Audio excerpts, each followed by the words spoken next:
What do you get when you cross a know-it-all newspaper columnist with an awkward, unsophisticated everyman? Yeah.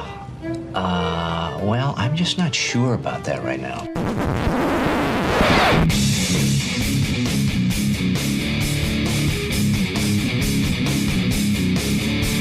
Welcome to Couch and the Rube.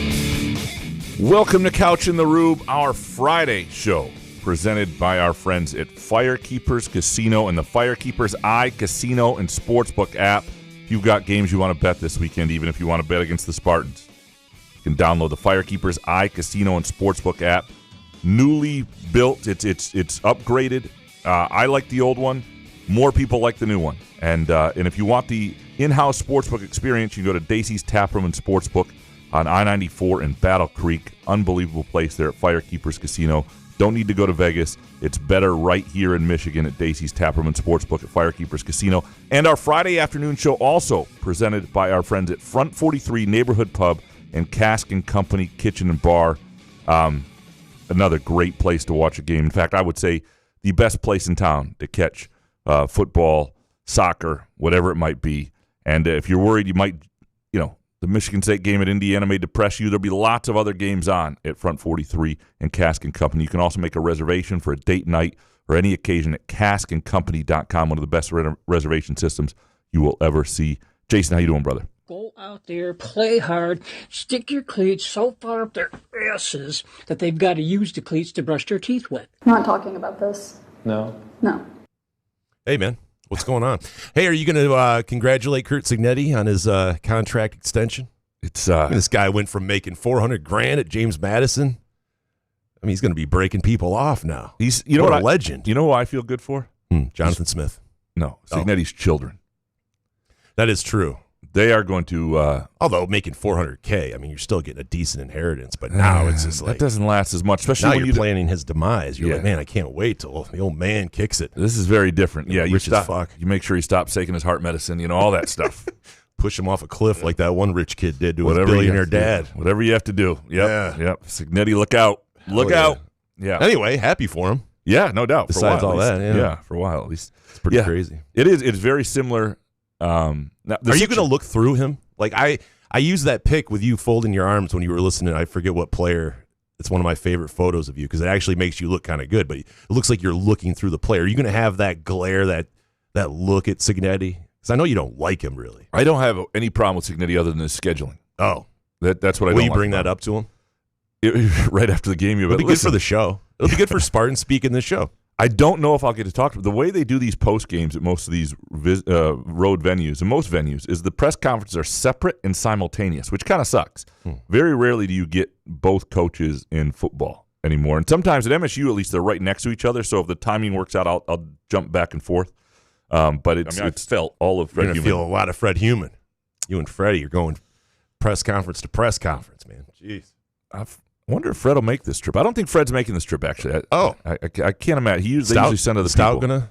Oh. Stout does not make trips. Stout doesn't make trips to Spartan Stadium. He doesn't make trips, certainly, to Bloomington, Indiana. Although he did have a son who went to Purdue and used to make that. So who knows? Maybe he's got connections and he'll make the drive. I don't know what's actually farting the whole way with no windows down. Yeah. The dean. Anyway, so we are going to dig into your Groovy Donut Twitter questions. It's going to be an MSU football. I don't want to know if it's called a therapy session or a whatever. It's a session. Yeah. Can't wait. Yeah. And some of these are the takes, right, from the show we missed or the old Twitter questions from last week. A few people said, hey, use mine from last week, and some, but most were fresh. Most were fresh. Could you use mine from last week? Thanks, guys. You didn't use it. When you did do a show. I know. I apologize. You jerks. All right, before we get to those, like we do every week, what we're betting this weekend, presented by our friends at Firekeepers and the Firekeepers iCasino and Sportsbook app. Jason, you betting anything this weekend? I'm going to bet a couple games, but I have to ask you, is it the schedule in college football, or is it Michigan State's demise? I know I'm not an alumnus, so it doesn't really break my heart as a lot of people. I can understand that. I'm not invested in Michigan State football as much, but I just feel less and less as weeks go by in college football. I just don't care about these games. Is it the schedule, or because there's not good games on, or I'm losing interest in college athletics right now? Well, I think a couple both. Things. I think a couple things. It's not like a great week. And then, and maybe there's something to the idea that with the playoff at the end of the year, these games aren't the end all be all, which I actually prefer. I don't like, games in week 4 being like your whole season on the line. I think that's kind of dumb, or if you have one quarterback injury who misses a week or whatever. But I do, I mean, first of all, I don't think it's a good product, and I don't think it's well packaged. So I've said that before. Right. I mean, the way it's presented to us on television and the level of play in most games, it's just not high enough to warrant any of this. It is an addiction. I mean, they are playing on an addiction to us, and that's the way these TV contracts work. We are addicted to football.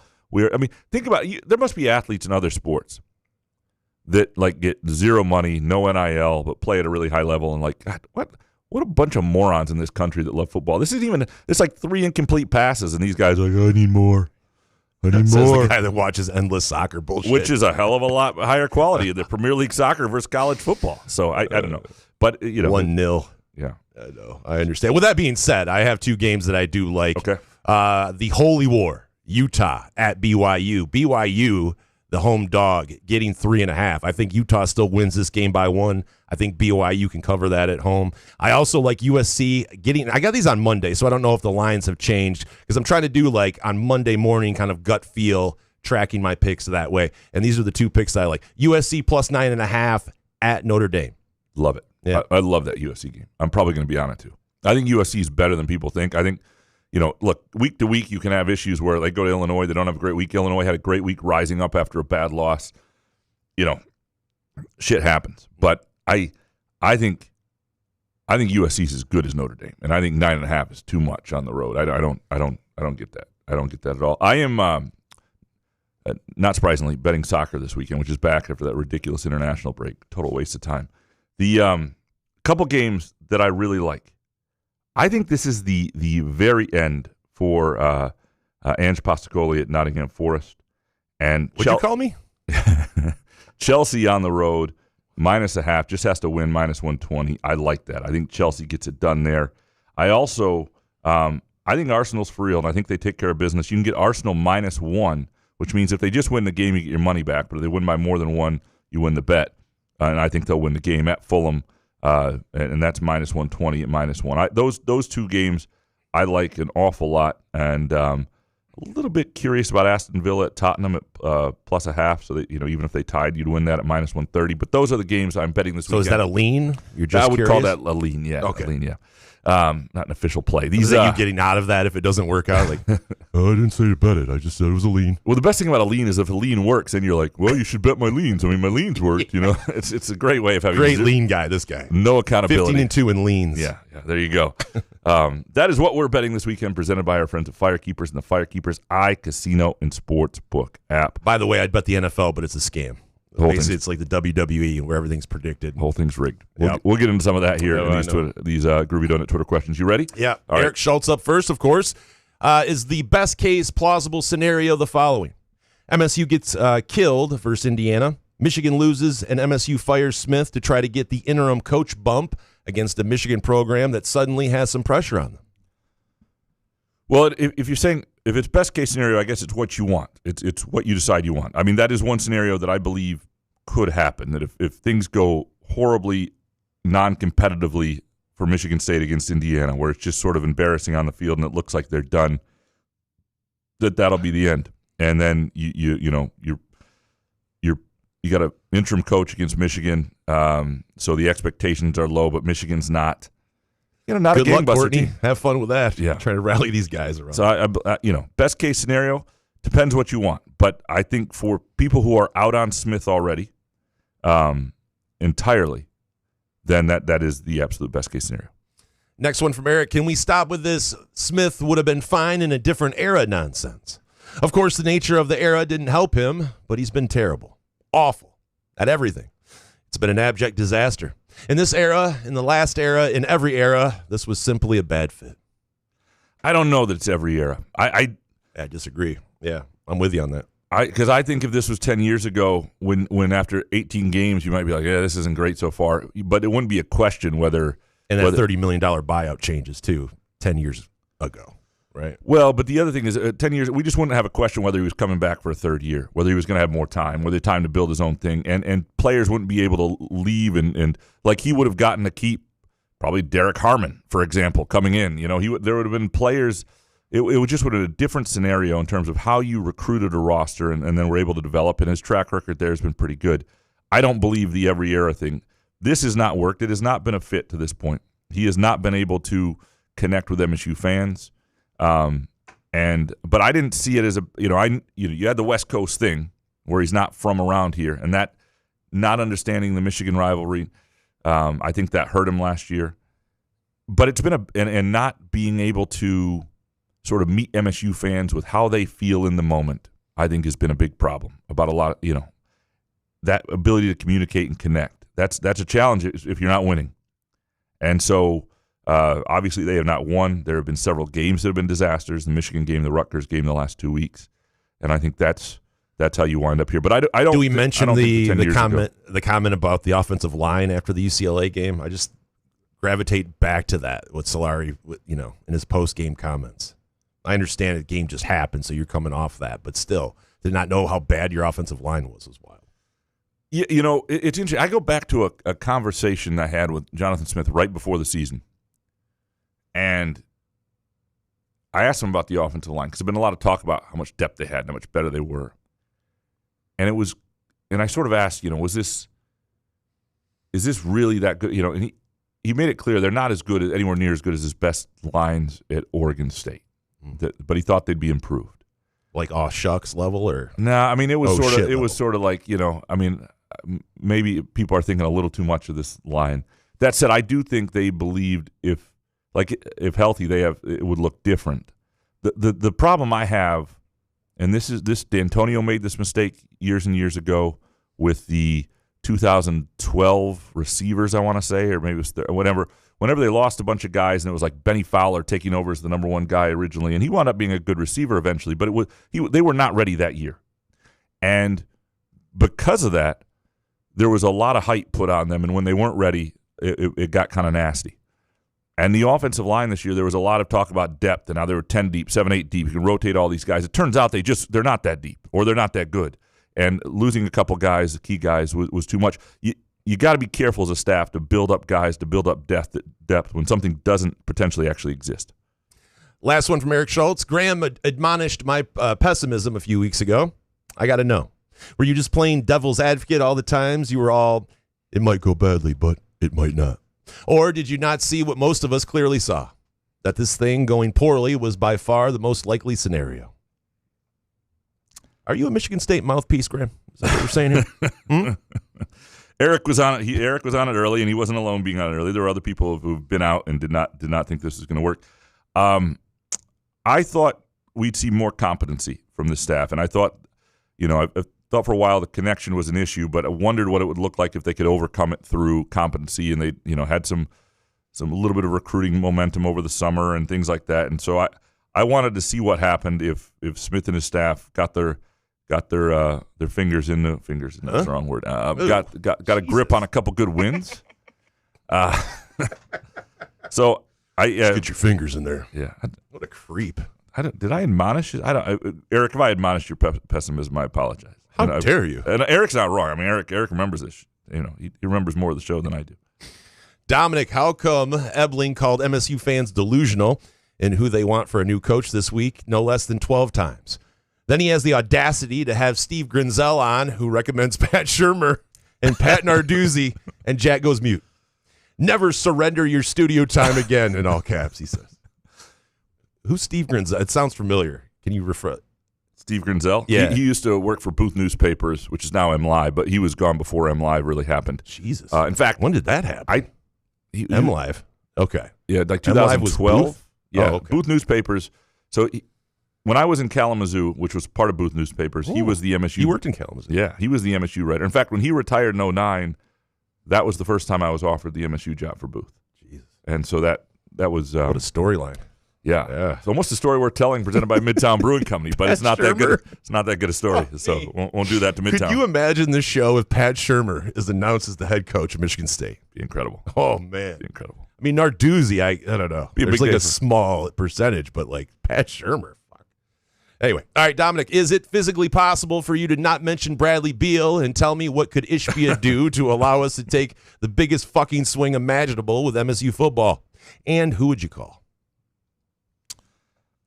Well, I mean, a couple of things. I think Ishbia, while Ishbia is an incredibly important force in MSU athletics, still, he's got his own things going now too, and I think he does take a lot of his cues from Izzo.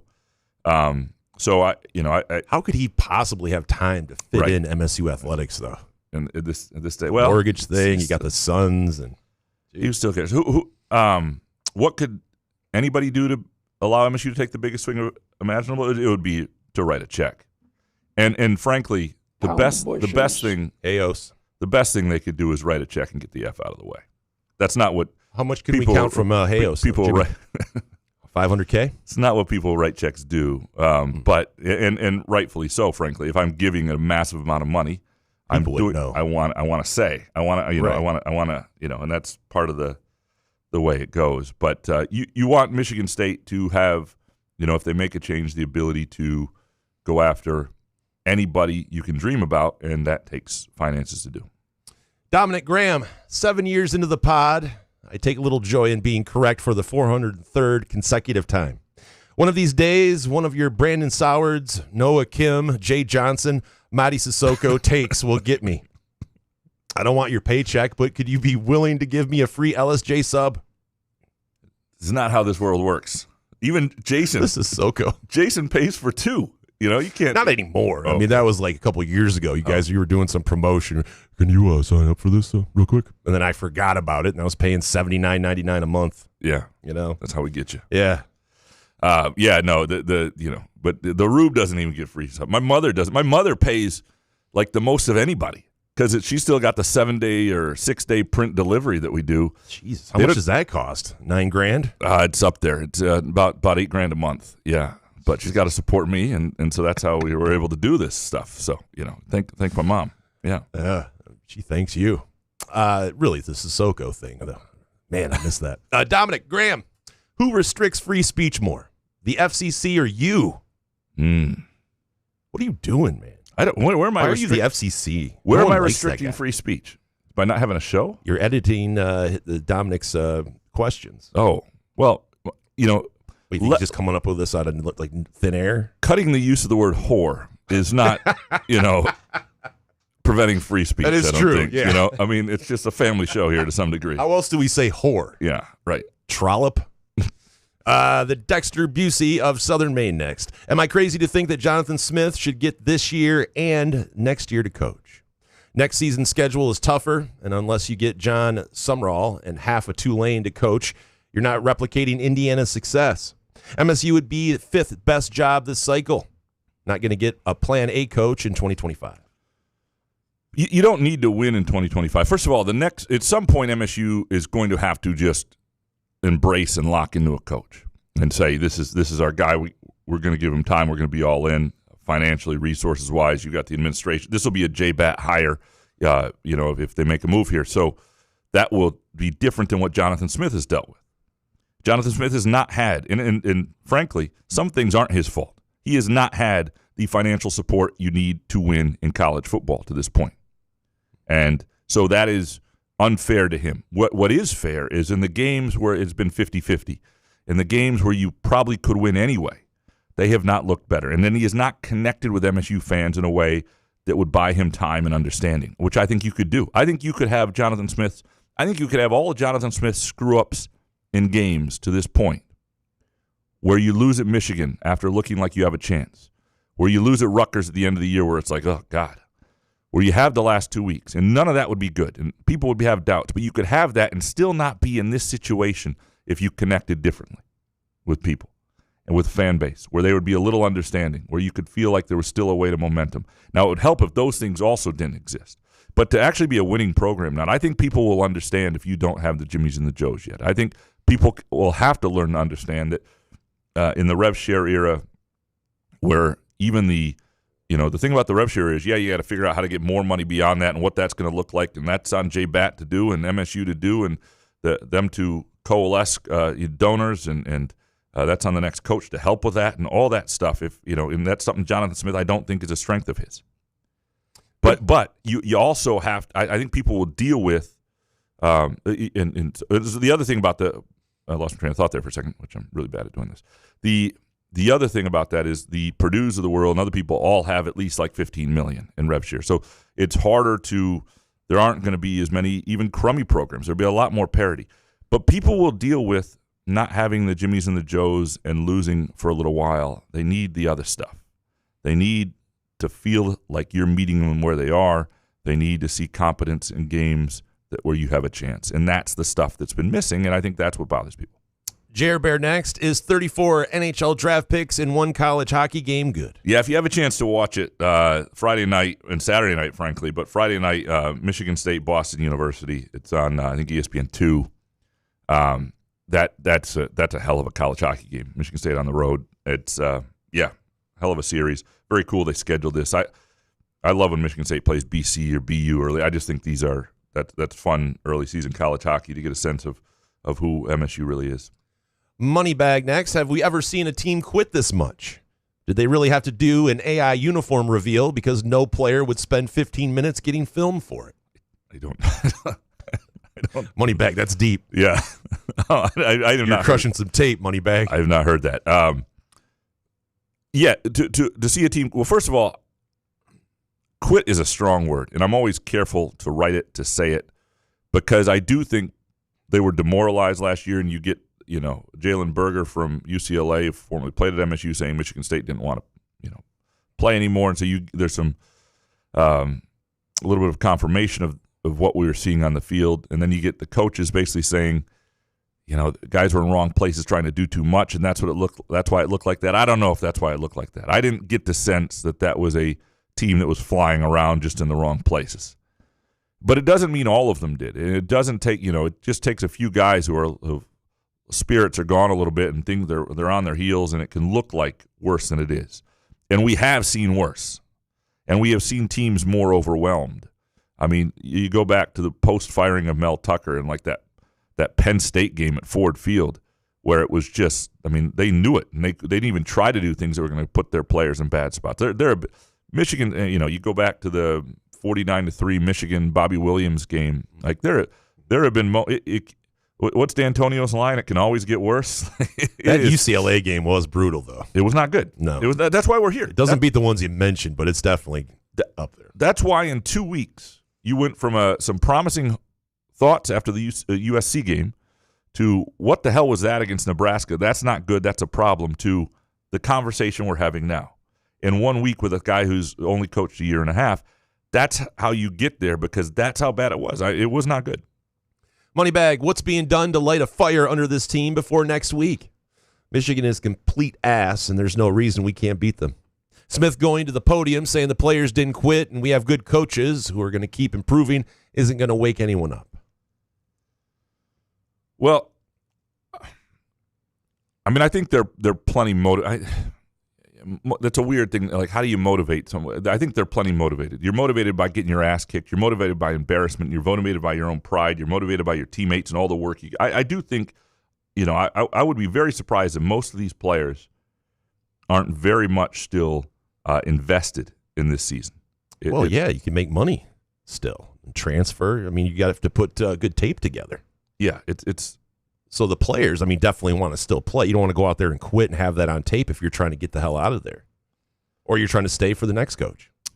And if that doesn't work, a box of Groovy Donuts can motivate anybody.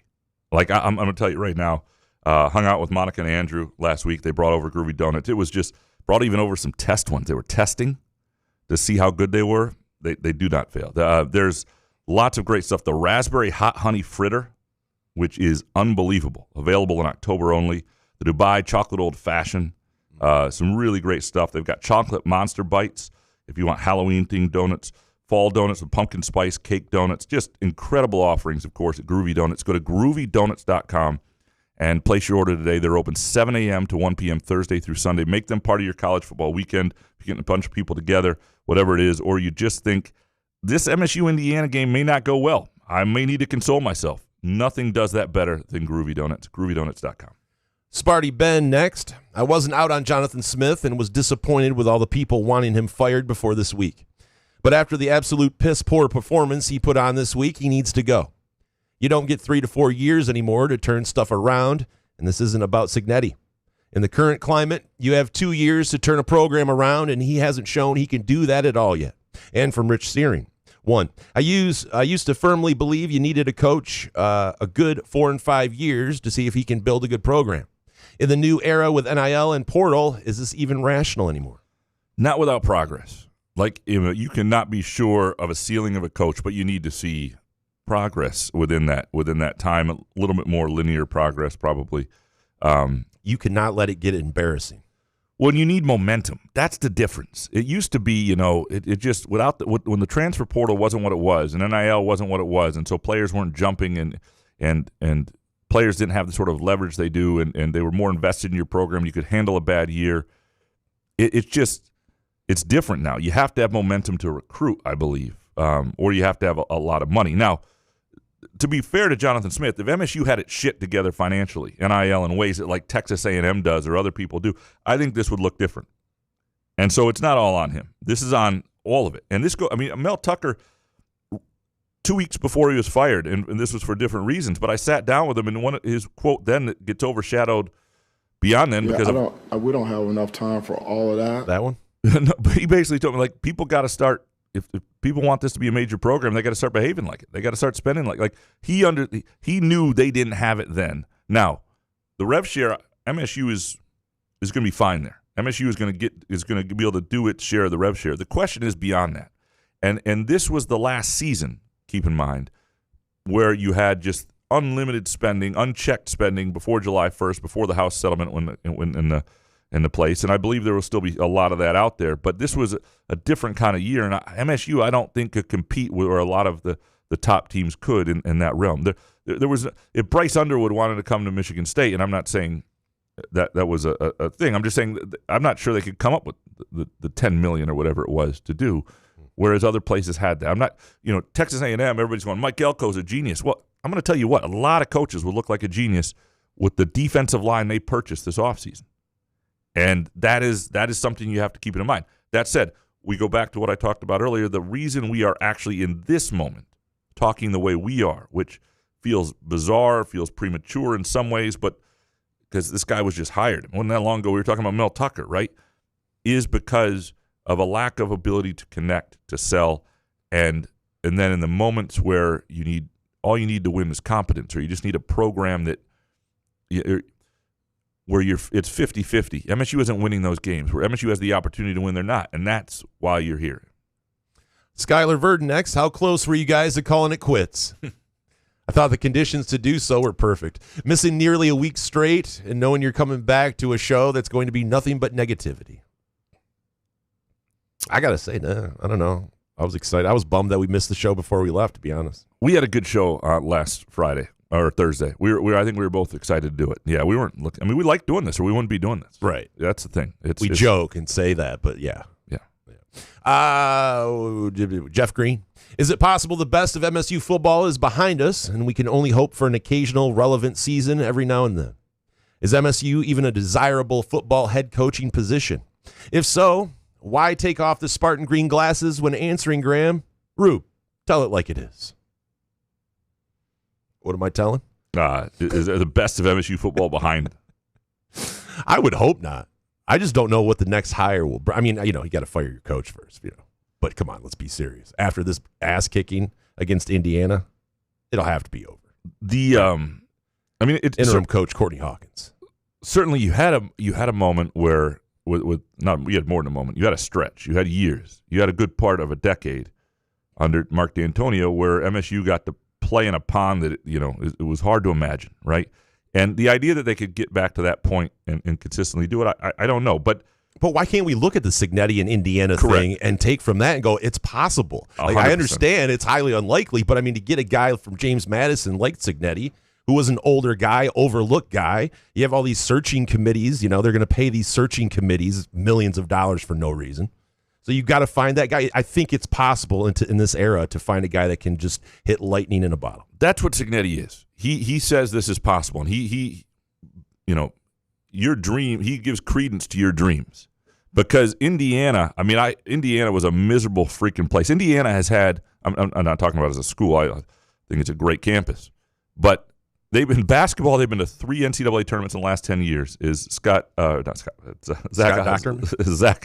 Osterman pointed out during our midweek show. And in football, they had one 9-win season before last year. They had one 9-win season since like 1967. Damn. Or hadn't had one. When Lee Corso was young, people still wanted to hear it was from not him either. Oh, damn.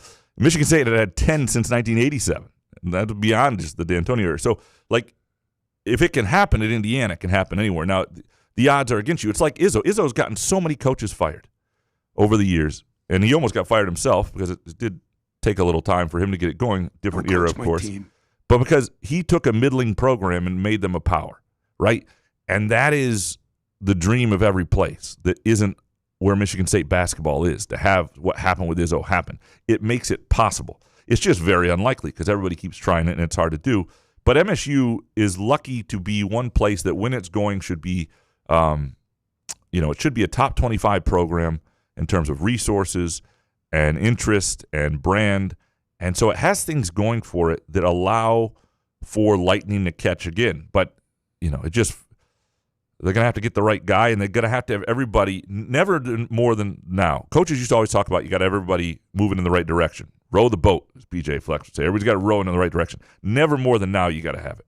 You got to have it. And that's never more than now is that also donor-based and sort of coalescing people with cash. David Jackson next. Do you agree with this assertion? After that UCLA shit show and the beatdown we'll be getting from Indiana, Smith will be fired if we do not beat Michigan, which is actually not an impossible task. Yeah, I agree with what you said on Wednesday, though. There's no way if they get hammered by Indiana, you can let Smith go into that Michigan game and then fire him after that Michigan game. I think it's more likely if things go very poorly this Saturday that he would be gone before the Michigan game. And I also think if they don't go very poorly, so if they go down there and do something that's unexpected, and I'm not saying win, but I'm just saying we'll know it when we see it because we knew it when we saw it against UCLA. That's why we're having this conversation. But if they go down there and there's legitimate fight and the game is relatively competitive and they lose by 3 scores, but it doesn't look like they're just outclassed and don't want to be and disinterested or anything like that. They're not going to get rid of him this week, and I don't know that they would do it after the Michigan game. I don't think they want that to happen.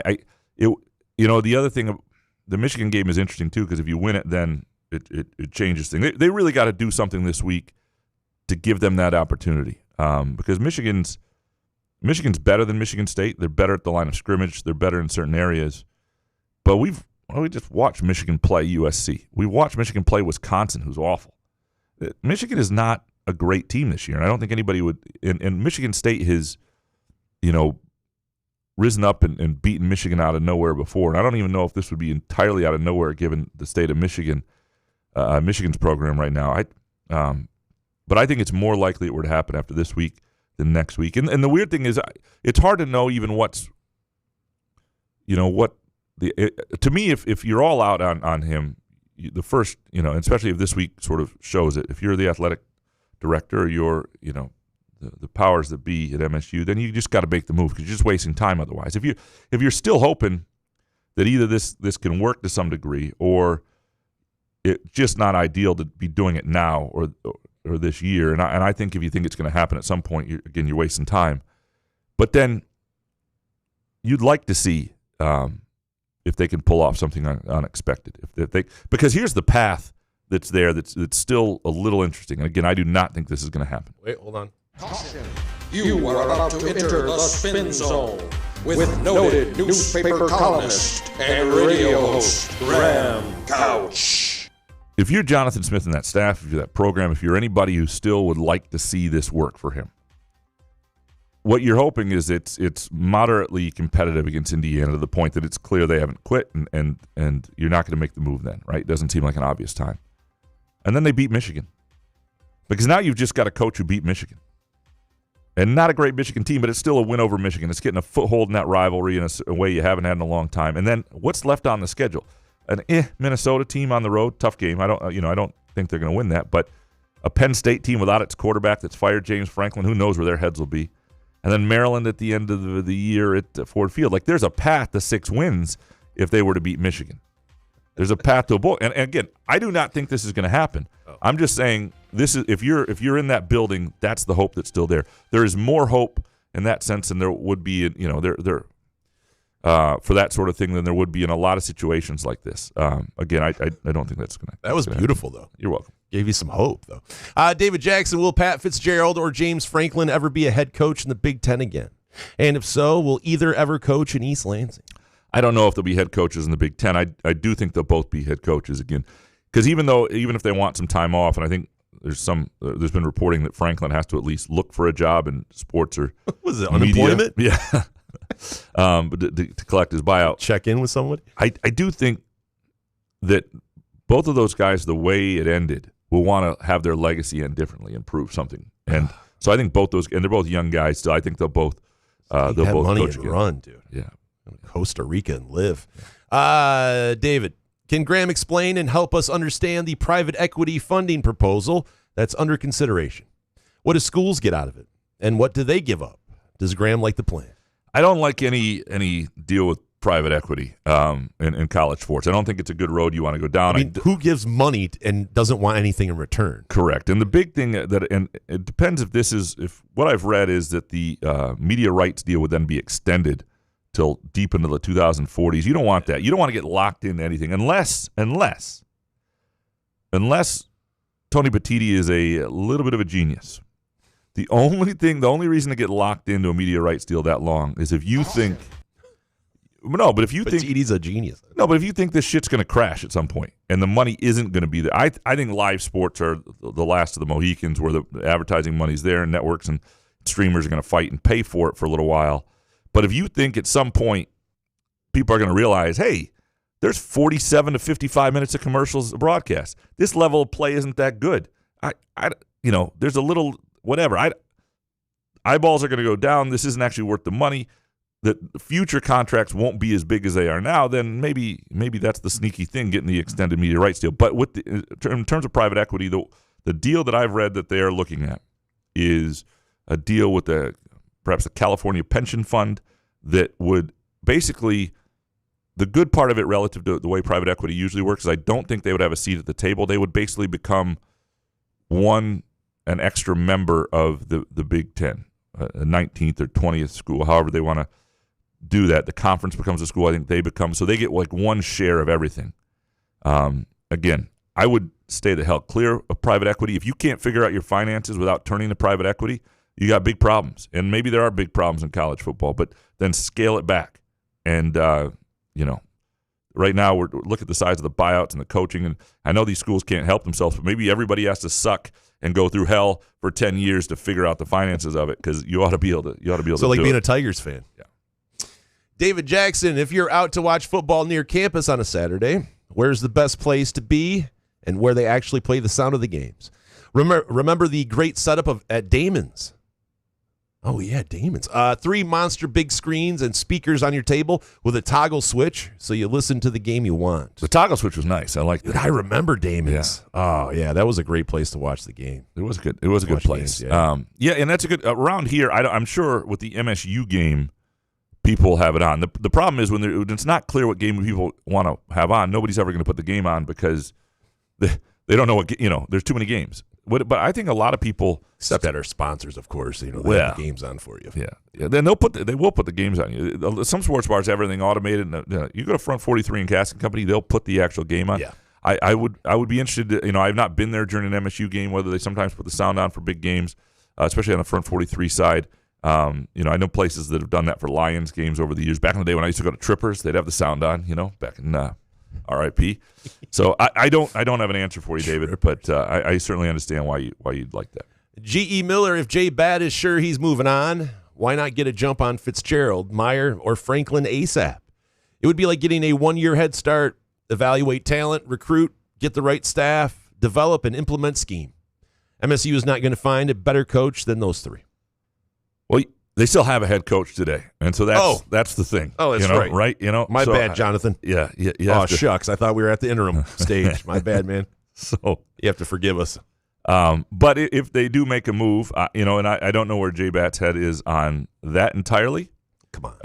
I'm talking about in terms of the pace of it, or in terms of who he's looking at. The thing about a guy like 26.5-point dog this week. The thing about James Franklin that I find interesting for any program is that he is under a huge buyout, and so how much do you actually have to pay him? Like, could you have Penn State pretty much pay his salary and sink that money into the rest of the program? I think that's where there's interest in him. I mean, what did you see in the Penn State experience? Like, okay, so then you're saying 10-2 every year. Okay, they were in the national semifinals last year.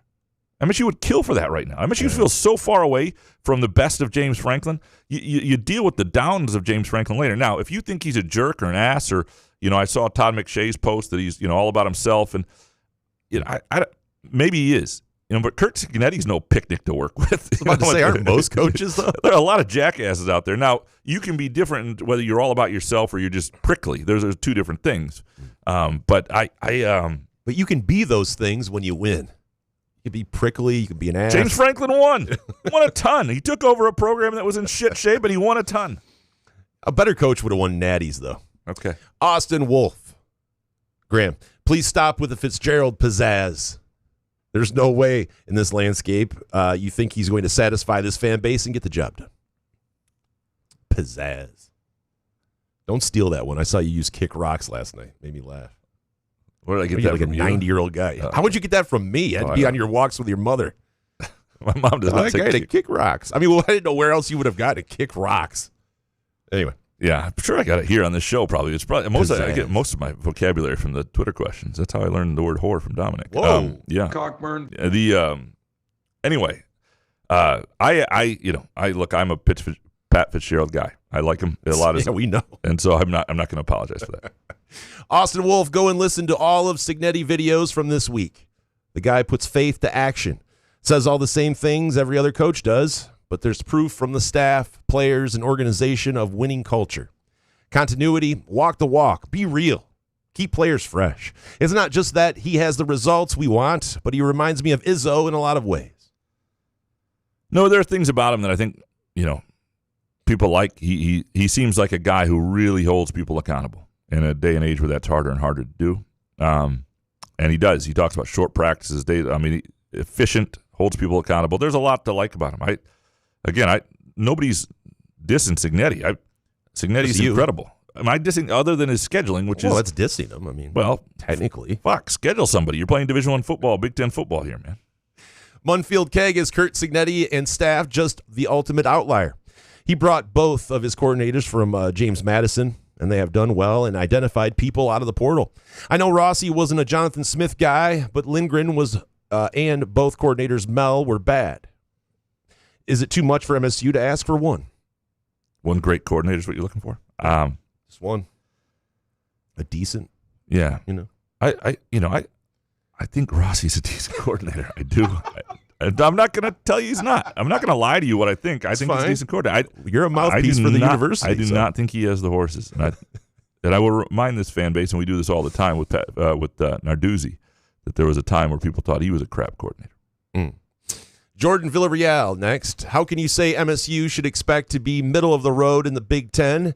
And in the next sentence, say we've always been a have. If MSU is a have, the middle of the road is not an acceptable expectation.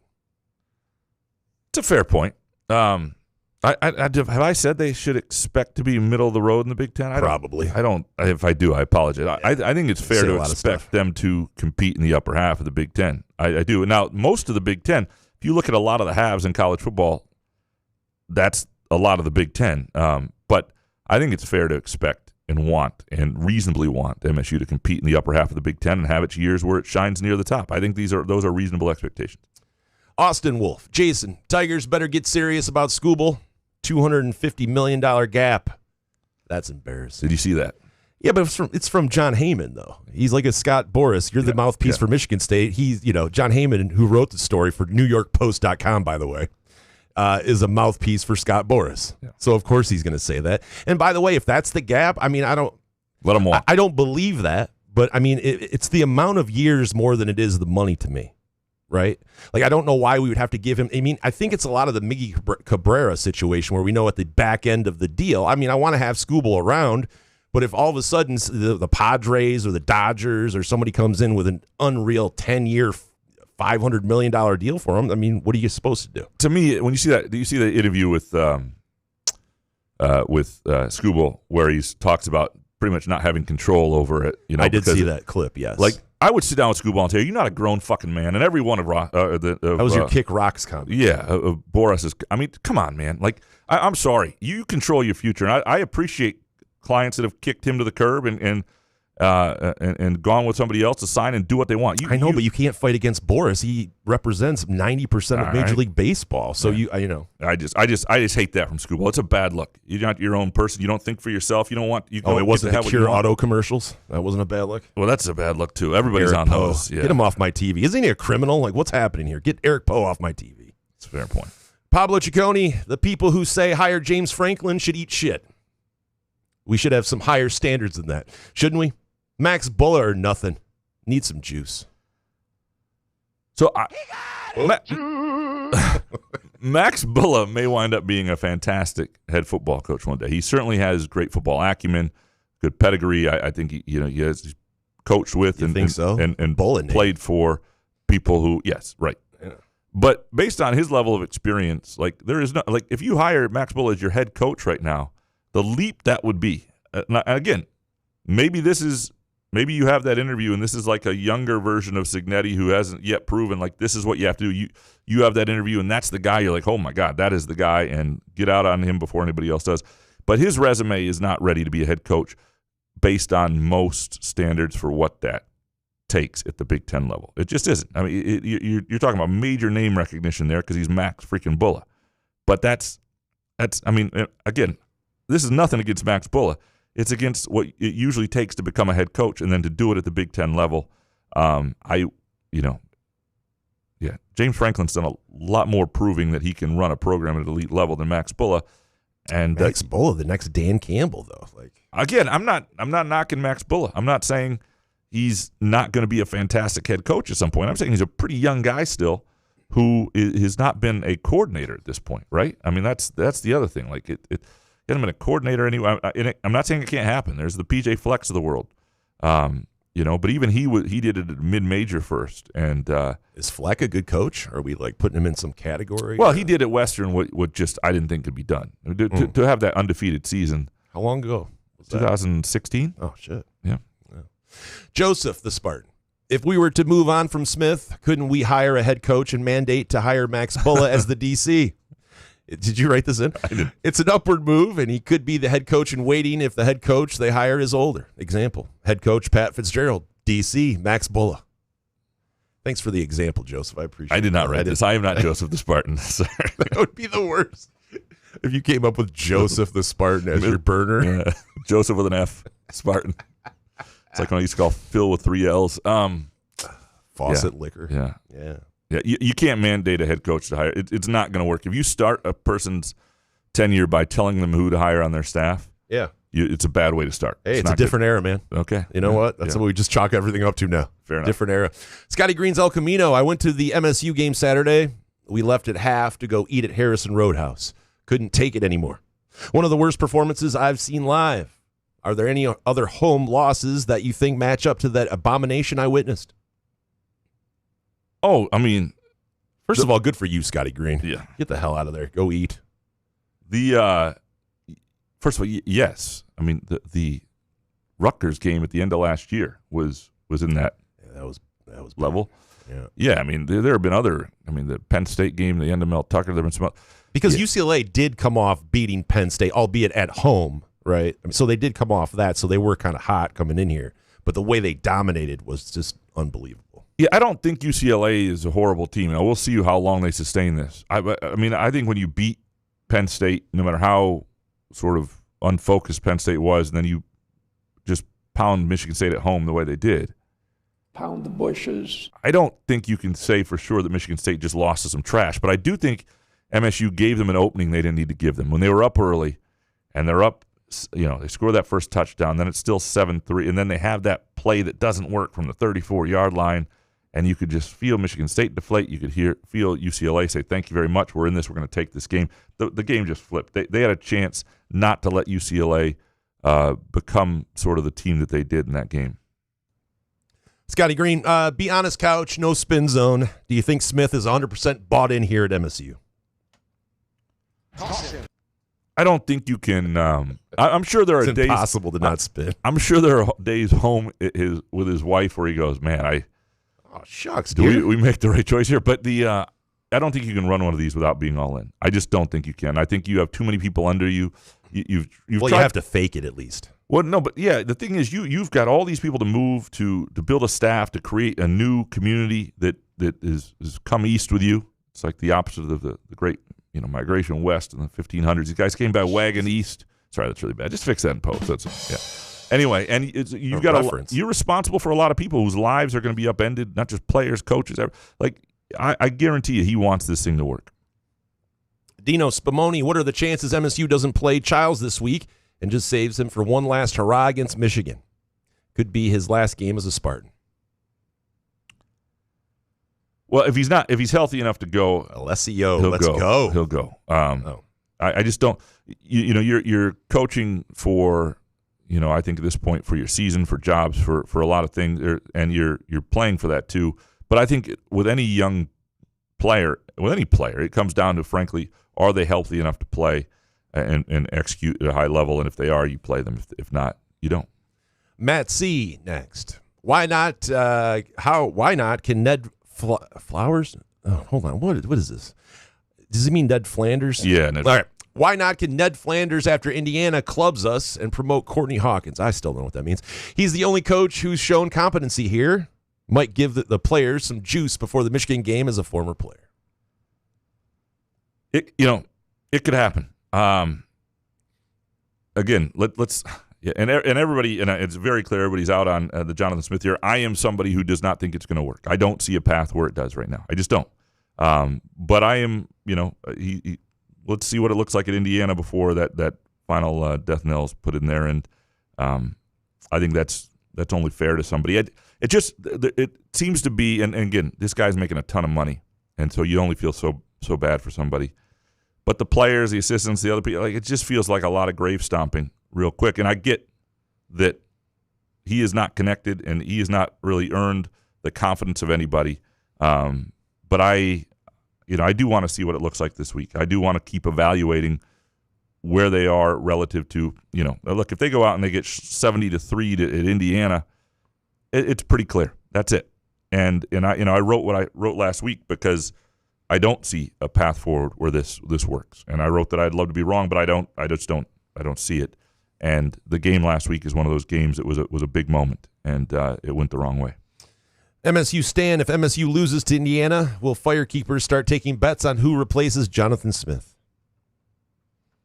We could on the new app. Yeah, they've got a lot of good prop bets. I don't know if that will be on there, but they do sometimes do that sort of stuff. Like most likely to be, I know in Premier League soccer, next coach sacked is one of the things that's always out there available. Sacked. Download the Firekeepers iCasino Sportsbook app today, and you can peruse around there and find the best bet for you. Dan Mack next. If MSU moves on from Smith, do you think Jay Batt immediately targets the Georgia Tech head coach, Brent Key? Would he be a candidate for other high-profile vacancies? I don't know what Batt's relationship is with Key. And sometimes that's the obvious stuff isn't what happens, and whether they could lure Key away, whether Key would have interest. I think MSU is going to have to prove to the next coach that they have a real plan financially. And one of the things that I think is a challenge, and one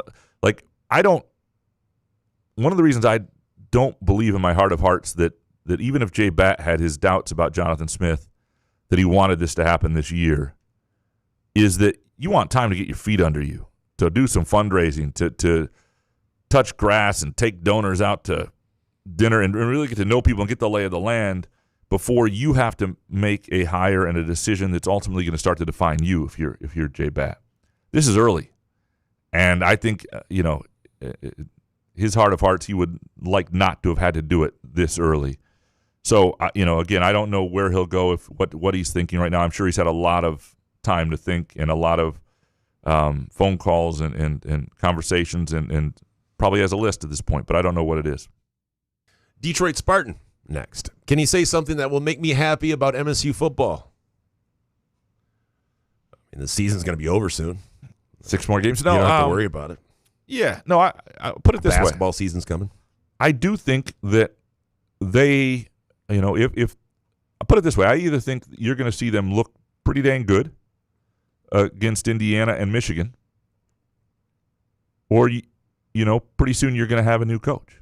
So if that's something that you can get behind, then there you go. You're either going to probably get a win over Michigan or feel okay coming out of that game, or you're going to have a new coach, right? Richard, I'm just trying to. I don't know. I don't know where. It's very hard. It's very. I mean, ask the question. I love here. that Graham can't even spin shit anymore. That's why I was there. The other person wrote it was like, "You guys going to cancel the show?" I'm like, "No, because Couch can't fucking spin it now." Richard Kane more likely to be MSU's football coach on December 1st. Jonathan Smith or Thomas Michael Izzo? It's the American way, except America has gotten soft. Yeah, Smith. Thomas Michael Izzo it is. Smith by a nose here. Shit, I take it Steven Izzo. Am I right? Yeah. Richard Kane scenario. You win the Powerball. You parlay that into $50 billion by making an 85-1 bet, perhaps against the Tigers. After your charitable giving, which North American team would you buy? Note, someone else has already fully funded the Lansing Promise. Nobody wants to hear about that anymore. Like how Richard had to put that in because he knew exactly what you were going to say. All right, so what team would you buy? You're going to buy a team. It's the Tigers. Sport. Tigers? Okay. Absolutely. Yeah. There's no salary cap. I can sit there like the dude from the Mets that bought that hedge fund guy, Steve Cohen, and I'd just start spending. I'd spend like Mike Ilitch. It'd be great. Yeah, and he put in North American team. He doesn't let me go to Torquay United here and do Richard whatever. Knows you. Yeah. He's got all bases covered for this question. The poor guy has to put all these things in. Let's prevent these dumb answers. Yeah, I think I'm with you. I think it would be. I mean, I want to say the Lions, but I mean, But they've right now have ownership that seems competent. Let's not get crazy. Okay, well, I'm just saying. They got lucky here the past couple of years. Let's not. The greatest opportunity to still have Rod Wood in the organization. That would actually, I would buy the Lions and fire Rod Wood and sell it. Yeah. I think in the NFL there'd be lots of money, more money to be made as an owner. But I think the greatest area to be beloved in Michigan is to be somebody who feels very different relative to Chris Ilitch. Yeah. And I think owning the Tigers be a lot. Well, then of you fun. get the Red Wings too, and I can let my buddy Jordan. He can run the Red Wings. There you go. Yeah. Chris Eastlick, if you were in Jonathan Smith's shoes this week, what would you do to sell yourself to a fan base that wants you dead? Would you go full truth serum and say the NIL strategy needs to be better if that's a big hurdle? Or just keep it classy and say that you've done this before and are confident in the plan? Answer the question, Graham, before predictably telling me that you'd buy the entire fan base Groovy Donuts, please.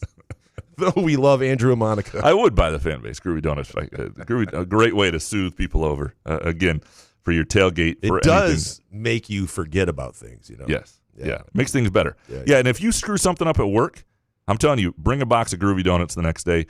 It is hard to hate somebody that brings Groovy Donuts. It's hard to be mad at somebody who brings Groovy Donuts. If you've done something, if you're a child and you're listening to the show, and please don't if you're a child, but if you are and you've got a bad report card or you've done something, you bring Groovy Donuts to your parents, they will be very hard to ground you or be angry with you.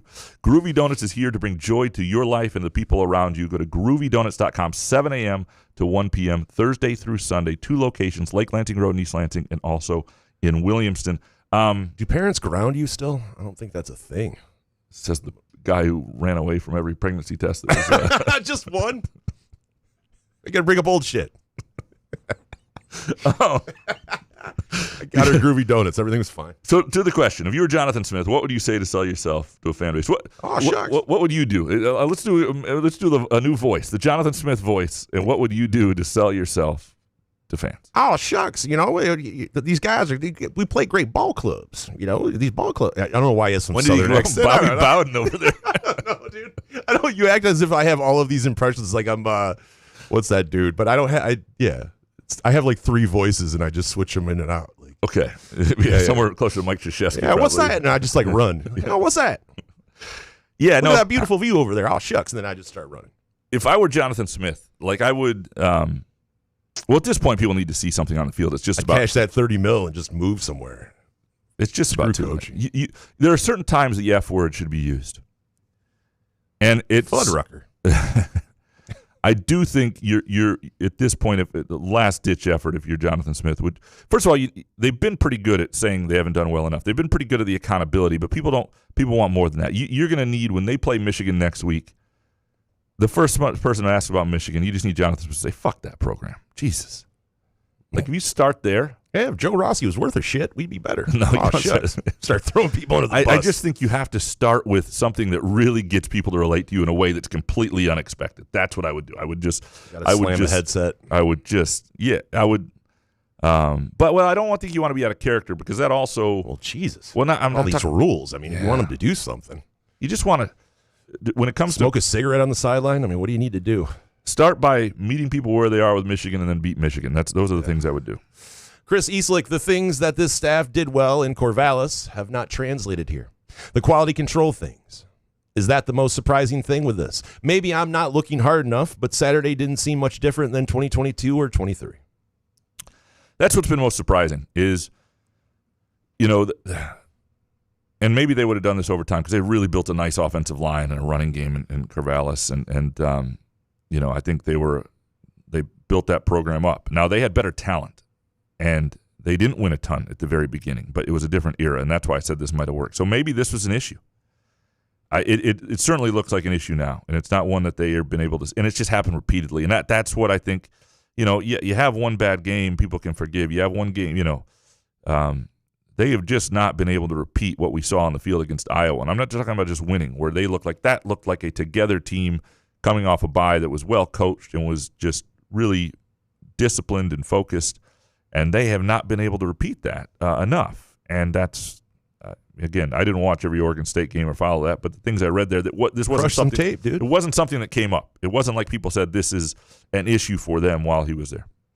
John Naughty next. Do you get the sense that Jonathan Smith is truly fighting for the job in a way which shows that he both expects and wants to keep it? Or do you get the sense he's going through the motions, waiting for his $500,000 a month over the next 6 years? Oh, my God. I'd be dead. $500K hitting your bank account every month for the next 6 years, I'd be dead. Yeah, it's quite that, but I have to look at the math in the contract. Oh, really? Yeah, crush that math. Get back to us. Yeah. It's going to be that. It's going to be around that, right? Yeah. Or more. It is an interesting contract to read. It's when I went back and looked through all the stuff, and it's Can you imagine $500K a month? Damn. Would we still do this show if you were pulling in $500K a month? Dude, I would be like Charlie Sheen back in the 2010s, just banging 7-gram rocks, dude. You cannot give me that much money. No, we would not be doing a podcast. I might check in here and there. We're going to do I'd be like that McAfee guy, that software guy. You ever see that documentary? Holy shit. No. That's exactly what I'd be. Okay. Yeah. We'll do a weekly check-in from you and some beach. And oh, my God. Coked out. Look, I do believe he's fighting for his job in the way he knows how. He's trying to make this work. He's trying to build a program. And it sucks if you're in their shoes to all of a sudden be like coaching for your job week in and week out. But is he fighting like he's going to get $0 if he gets fired? I don't think so. I think if you have that $30 million windfall, you just go, oh, shucks. I think he's a pretty good guy who has a sense of responsibility for a lot of other lives being thrown into a tizzy. But he's a realistic guy where he understands that he still has some money to. Yeah. I feel bad for the human element of Jonathan Smith because I think he wanted to make this work, and I think I think there are a lot of people under there who aren't making what he makes, right? But I also when that's what the money is sort of for. right? I mean, this is when you get hired. This is a lot of these jobs you get hired to be fired. This may happen quicker than it usually does, but this is why it's there. So he and his family will be set. They will never have to work again, and that sounds amazing. Yeah. Damn. Max, what are the odds that the elevator operator from last Saturday that you quoted? Don't give up hope, folks. There's always the Michigan School for the Blind, where only 6-point underdogs lost their job after it appeared in the paper. Seems like you threw them under the bus, doesn't it? So I regret leading with that, to be honest with you. And I didn't until, it was late at night. I'm writing this, finishing this piece, and I was more worried about making sure I said what I wanted to say about someone's job? About the Jonathan Smith. Well, no, I don't. Did you not learn from Dominic? Two things. One, I do not think he should be fired. Or get in trouble. He was trying to lighten the mood with a full elevator of depressed MSU fans. Did you get someone else in trouble, dude? I don't know that he's been in trouble. It wasn't until so here's the thing that happened. I write this leading into the Jonathan Smith column, and then I'm not thinking anything about it. The Dominic thing was like 3 weeks ago. I get a text from Ebling the next day asking me, do you know anybody who wants to be an elevator operator in 13 days? I bet they've got an opening or something. See, that's when Ebling's good, though. I respect that, Jack. And I'm like, I respect that. I'm like, oh, fuck off, Jack. What are you kidding me? I didn't know this story. And then I'm back and forth. I'm asking him. I'm like, at first I said, do you think he's going to get in trouble? And he goes, all right, they've got it. Hold on. Let me get. No way. Let me pull up the. Let me pull up the whole thing. Holy shit. Okay. So here's what he wrote. Good Smith on the Smith situation. You know anyone who wants a job as a stadium elevator operator starting in 13 days. And I wrote, appreciate you, Jack. I hope they go easy on the guy. Oh, my God. Wait, what? You hope they go? You hope. You did this. And then I said, and then he said, I wouldn't bet on it. And then I wrote back, that will be another column then. And I will say this. If this poor guy who was trying to lighten the mood and saying what everybody in the world was thinking, and maybe he's like basically an usher, he's an elevator operator. Why don't you just push him down the stairs? If he gets in trouble, that will be a separate column. But I will not be happy. I'm sure it's total bullshit. And granted, had I to do it over again, what I would have done is just said somebody in the elevator said that. I wouldn't have identified. Sorry. Because it's just or a fan, which he clearly is. But get over yourself, Michigan. They better not fire this guy. Bullshit. Yeah, no. That's crazy. It was, to me, it was a lighthearted thing he was trying to do. It was a fun moment, and when I looked at it later, I'm thinking, shit. And by then it was too late to change it, and I feel bad. At least you didn't give out their name. I feel bad. No, right. Was it a man or a woman? I'm not saying anything. Okay, good. I had to test you. Could have been a woman. Shit.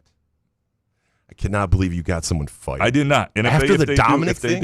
What did I do? I accidentally gave out his job. He writes in here about his whore ex. What do you mean, what'd you do? I'm sure he doesn't care if people know that, but anyway. Not Graham. Jesus. How much of this disappointing season can be blamed on lack of NIL funding for the MSU football program? Should MSU focus on leveling the playing field in the terms of NIL rather than finding a new coach? You do want to have this is, again, why I don't think timing's all that ideal in certain ways. You want to have your stuff together. And I don't, and maybe they do in certain ways. But the other problem is this is going to be an interesting year in terms of beyond revenue sharing. You're not going to have the same spending in the same way you could, I don't think, entirely. But a lot of programs are going to find ways to spend a lot more. And you've got to figure out what the system is and get good at it and be ready for it. And it would help to have that in place when a new coach came. But it also, you might need a new coach who can fundraise, who can sell the program to people, who can really ingratiate themselves with a donor base. And that may be the only way forward. So I think there are a couple different ways to look at it. Going back to the elevator operator, by the way, Should we? I would not have. No one's going to talk to you anymore. Well, now I'm terrified for the guy. But if now it's a guy, or a woman, or it was a cat. It was Spot. It was Spot. Spot was operating the elevator. Spot the cat was operating the elevator, and it was just Spot. And beyond that, oh my god, yeah, no, this guy. If he had just, or she or it had, the cat had just said that to me one-on-one, there's no way I'd ever write that. It was yelled in a packed elevator of 15 people. And even then I didn't think it was going to be till that Ebling text. I went, son of a. And now I'm worried. Dude, that's all I'm worried about. I'm not worried about. Look. Oh, Jack, I respect Jonathan that, Smith's got 30-some million coming. this elevator operator is my concern, and I will write another column if he gets in trouble. I will not be happy because he was not trying to be malicious. He was trying to lighten the mood. And was it a little off color? Who doesn't say, look, this is a show of off color commentary, right? Like, who doesn't say something once in a while that could get them in a little bit of trouble? Jack, if you're smart, you have this elevator operator as the first guest of your show. We'll get out of here right now so you can record this thing. Find them and interview them. Yeah, that would be no. I will actually tune into your podcast. No, so you have that going for you. Yeah, Anyway, man or woman, I don't know. That is or a story. cat. By the way, that is the story we're telling. Yes, it is. Presented by Midtown Brewing Company at downtown Lansing. Unbelievable place to watch a game or buy an elevator operator a beer, whatever it might be. It is the American Stout. It's my absolute favorite. Great chef. Couple bucks an hour. Midtown Brewing Company, downtown Lansing. Get him a muskox flannel. MCV. I'm an alum who spent $1,000 on season tickets this year, plus more on game day. There are players on this team demanding 5, 6, 7-figure paydays. If they don't want to try or give up while on the field, why should I or any fan or alum give a damn about this program or its players? Well, so here's one of the other issues now is fans know these guys are being paid, and some of them quite well. And it is different. These guys have to understand they are now professionals in terms of what is expected of them every week, week in and week out.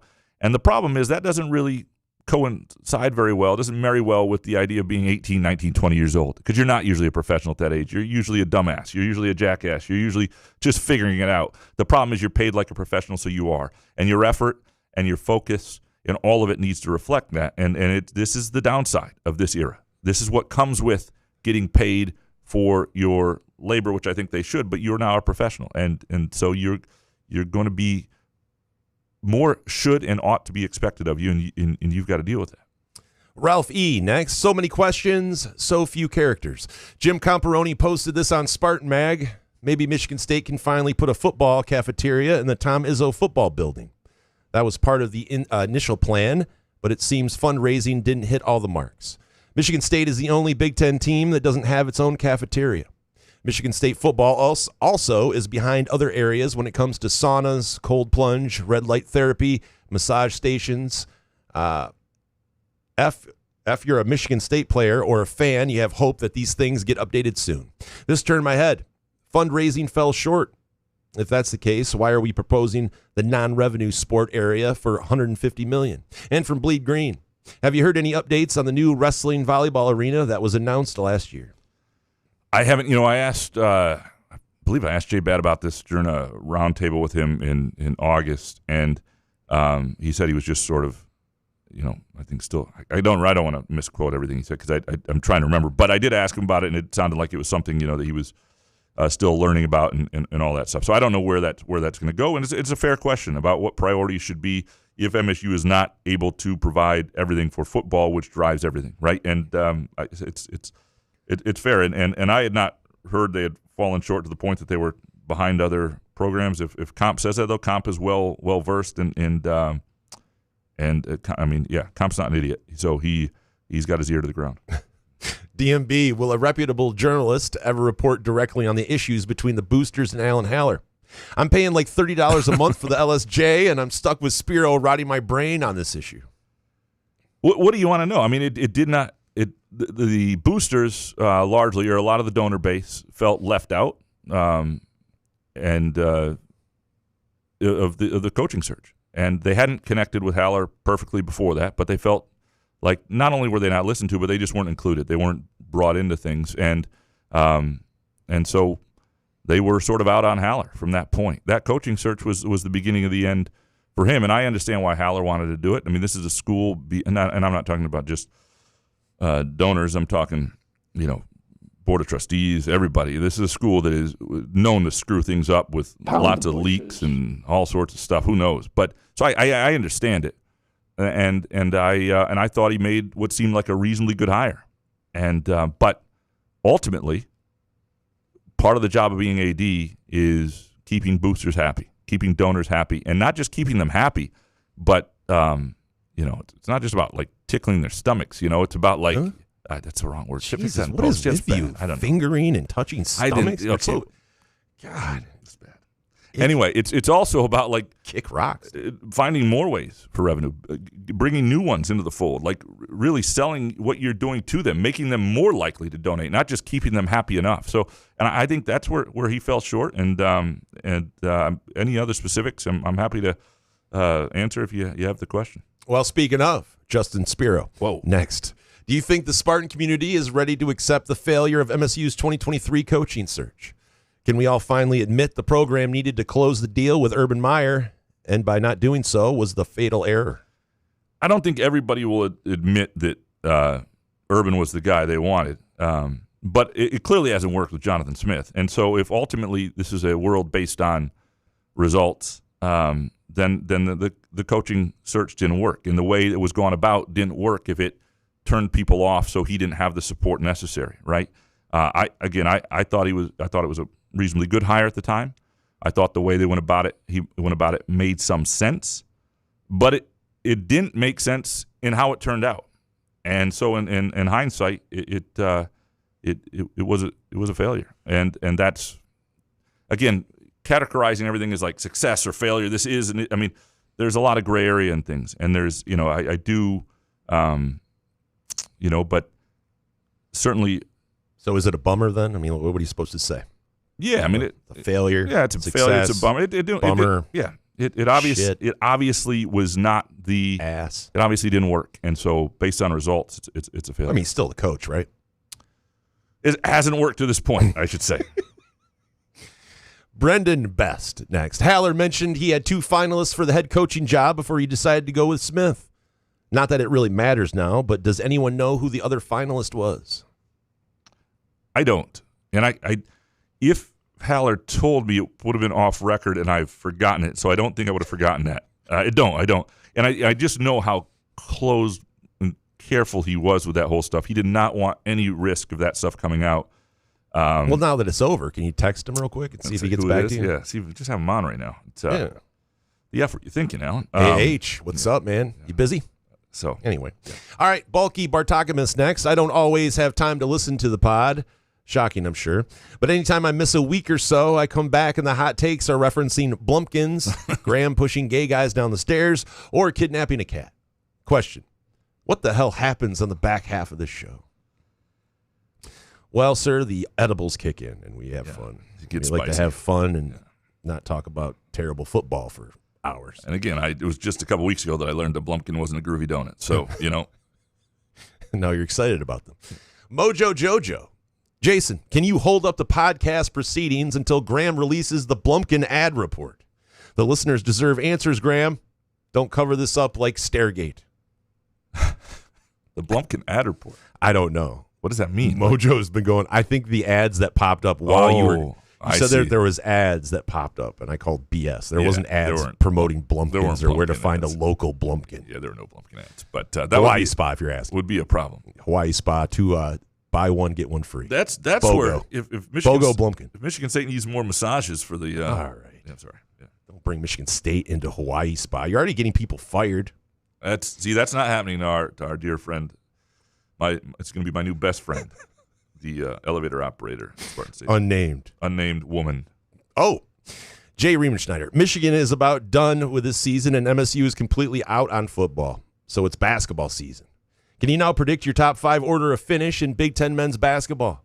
Saw some outlets having MSU as low as 12. Give me 1 second, Hoff, please.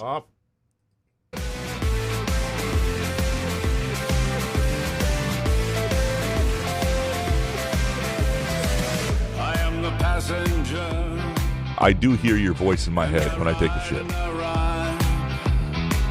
I ride through the city's backside. I see the stars come out of the sky. Yeah, the bright and hollow sky. You know it looks so good tonight. That's crazy. Come on. Okay, here we go. I was like, sorry, I voted in like 3 of these things, so I had to go find one of my polls. I knew I had. I had Michigan State 4th, I believe. And so I had my top 5 was Purdue, Michigan, UCLA, Michigan State. And I'm not sure I kept that 100% consistently because it's an interesting, year. Michigan State and then Illinois and then Wisconsin, Iowa, Oregon, Indiana, USC, Ohio State, Washington, Maryland. I think you can go like 10 or more, 11. There are a lot of interesting teams that you could tell me this shakes out a lot of different ways after Purdue. I think Purdue's got a chance to have a real squad this year. Michigan's got a lot of talent, but there's still some questions and backcourt things that would be interesting to watch. And does it all come together? UCLA, I like UCLA's team, but is Xavier Booker your starting center, and what does that look like? Michigan State, I think, will be better than people. He's think. Reborn. Yeah, Illinois has got a lot of new pieces. But I had Michigan State 4th. I had Michigan 2 in Purdue 1, UCLA 3, Illinois 5. Jarrett, what's your hottest take on Michigan State's men's basketball and the men's Big Ten basketball season in general this year? I would say if I had to come up with a hot take on it would be Xavier Booker, Player of the Year. There's a non-0% chance that Michigan State's big men lead the team in three-point shooting. And there's a non-0% chance that that's not a horrible thing. That would be a hot take. You're looking for a hot take. I'm just saying that's... Save that for Monday. Sorry. Alex Mayer, who do you think will be the biggest surprise on this year's basketball team? It depends, because to have a surprise constitutes a lack of expectations, right? And I think Cam Ward's probably going to be a pretty good player, but I think a lot of people are thinking that now. So what does that look like? Is it Trey Fort? Yeah, but people are hoping he'll be good. I don't know what it. Right. I do think that Carson Cooper will make more than 23s this basketball season, and that will. If you're talking about a surprise, even though I've written that and it's been talked about, I talked to him again about it yesterday at the MSU basketball media day. I mean, it's still tattoo bet. Like it's a tattoo on the tattoo, like Mike Tyson face tattoo. Yeah, Spartan Dog 97 Reborn. Apparently. Next, does Izzo's comments at his presser today constitute the necessary vote of confidence that's given before a coach is fired? And from Sparty Barb, I am seeing a lot of social media about Izzo calling for Spartan Nation to support Jonathan Smith. Does Izzo really believe he is the guy? What I think is Izzo sees the human element of it and feels bad for him personally and relates to having his days there when he was trying to get things going and could not. And I think it bothers him when he sees that stuff. I think he wants the football program to be good.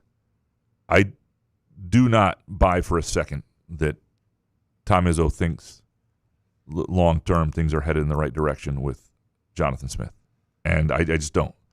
And frankly, I think if he did, I might have heard from him from now. Like if he was really ticked off, if he thought I was off the mark with like the column I wrote last week or the direction of things, or I think he would have said so differently. Right now, either you're stuttering or I'm not picking it up because it's a what. So, Scott, you next. Are you and the other writers getting complacent with the level of access that Izzo gives you? Only showing up for the end of practice each week? Where are the 3 quick takes from the practice? Well, a couple things. When Izzo said, man, where's the 3 quick takes? When Izzo said that during his presser during the media day, I was like, God, dang it, Izzo. Because a couple things. One, the entire practice is not open.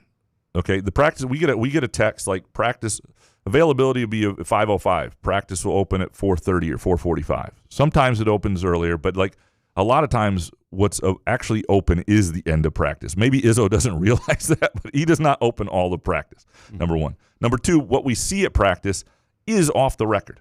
So it's not off the record. Dribbling a basketball? Well, it's not off the record entirely. You just got to ask. Like if you see somebody with an injured foot, you see it. Frank. You see it, but you got to ask. The idea is you don't tweet about it without you ask Izzo. It's open, and he's good about that. Like if you ask him about things that happened in the practice, he'll talk about them, and they become on the record at that point.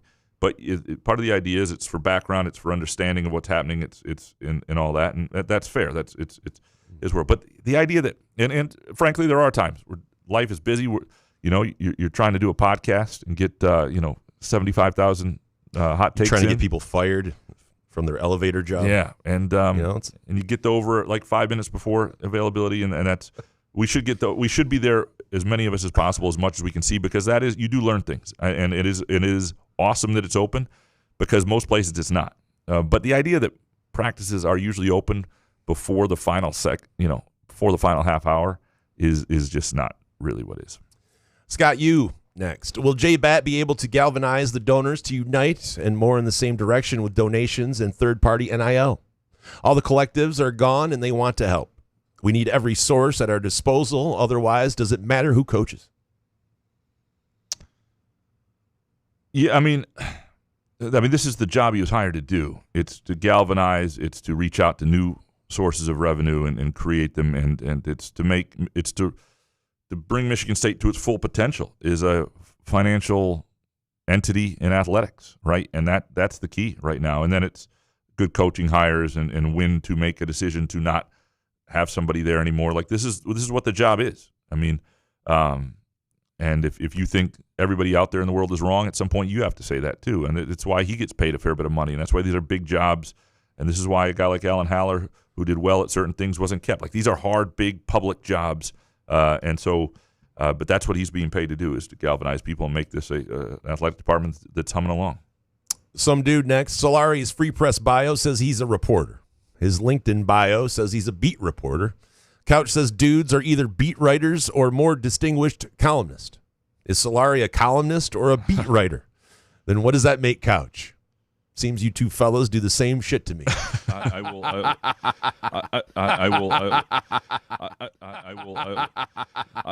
There are elements of what we do in 2025 that overlap, no doubt. But especially since I'm kind of primarily covering one team or school, that's the main part of the job these days. But he is a beat reporter, same day, but he covers the Michigan State beat for the Detroit Free Press, and I am more of a beat columnist. And the idea is one is opinion, one is reporting, one is dealing with all the minutia and bullshit that.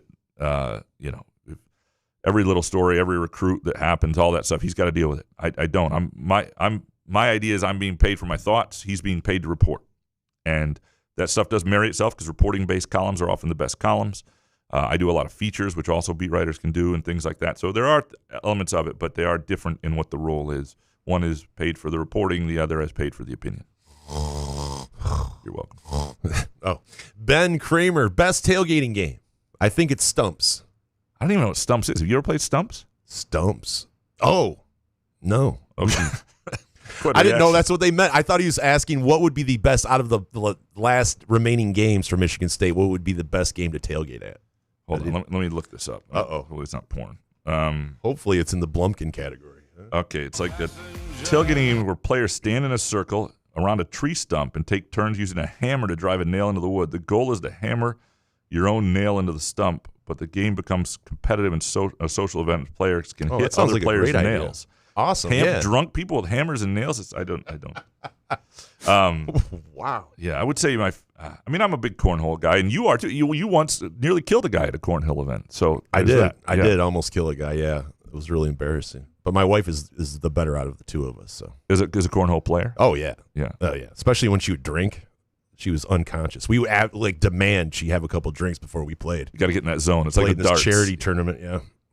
Wait, it was the charity tournament too? Is where you got almost? I did get pissed off at a guy because they beat us like 21-3, and then he was like throwing under his leg, and I was still drinking at the time, so there was some Jaeger flowing, and I just started walking towards him with 6 bags, and I just was rifling at him. I just kept rifling at him at this charity event, dude. For this guy that passed away. Anyway. He passed away since? No, not the guy that I threw these at. Oh, the guy. No, he didn't see you in the stairwell. He lived. Yeah. But anyway, yeah, then he was yelling. People were yelling, and I just walked directly from that. I threw 6 of them at him, and then I went right back to the place we were staying. I took a Xanax, and then I went to the bed. I figured the relationship because we were boyfriend-girlfriend, my wife and I at the time. So I thought it was over. So I took a friggin' Xanax, and then I sat in bed and just waited for her to come yell at me. But she was pretty understanding. I don't know. I guess, thankfully, the guy was a dickhead and did that every year. And so there were some people that were kind of happy for me to do it because I didn't touch him physically. I just threw 6 beanbags at his head. And told him to go fuck himself. And then I grabbed his Xanax, and then went to bed. That is a story that never gets old. Presented by our friends at Midtown Brewing Company in downtown Lansing.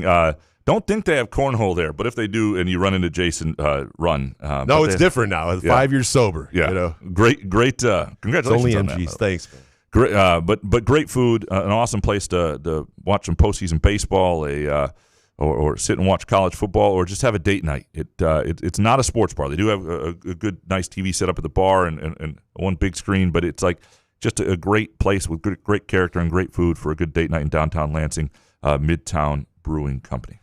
Howard Bailey next. Are the coaches or the players more to blame? Coaches are responsible for recruitment, but players don't know their assignments. Jordan Hall frantically telling the DBs where to go is distressing. Do you think Smith's performance is equivalent to a Philadelphia sidecar? What is that? Oh, jeez. Nothing I can look at. Please be poor. Sounds like it's in the Blumkin family.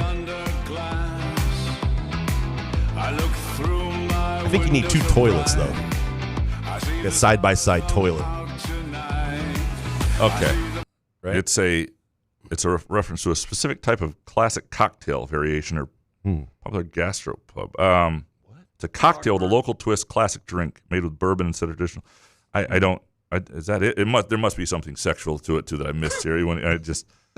Oh boy, it's no. What is it? Is it something like a Cleveland? Oh no, Steamer. I don't know.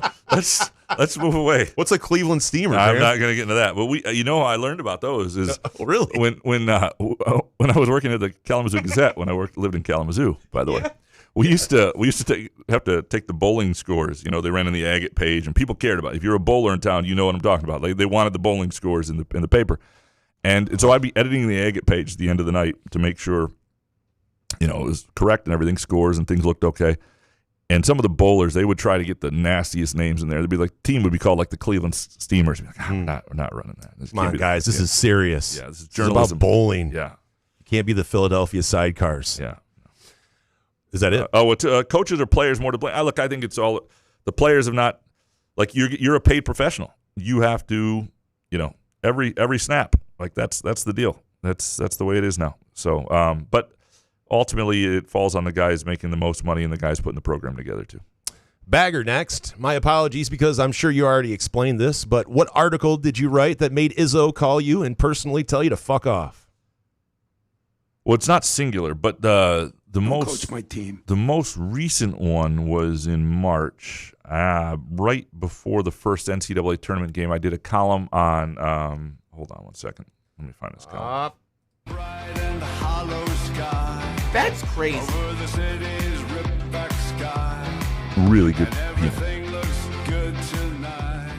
So I did a make sure I got this correct. Yeah.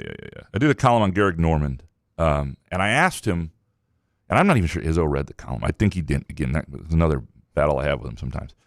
I did a column on Garrick Normand where I asked him, and I put this at the end, just about whether he thought he'd come back and his experience there and the things he'd have to think about in that decision.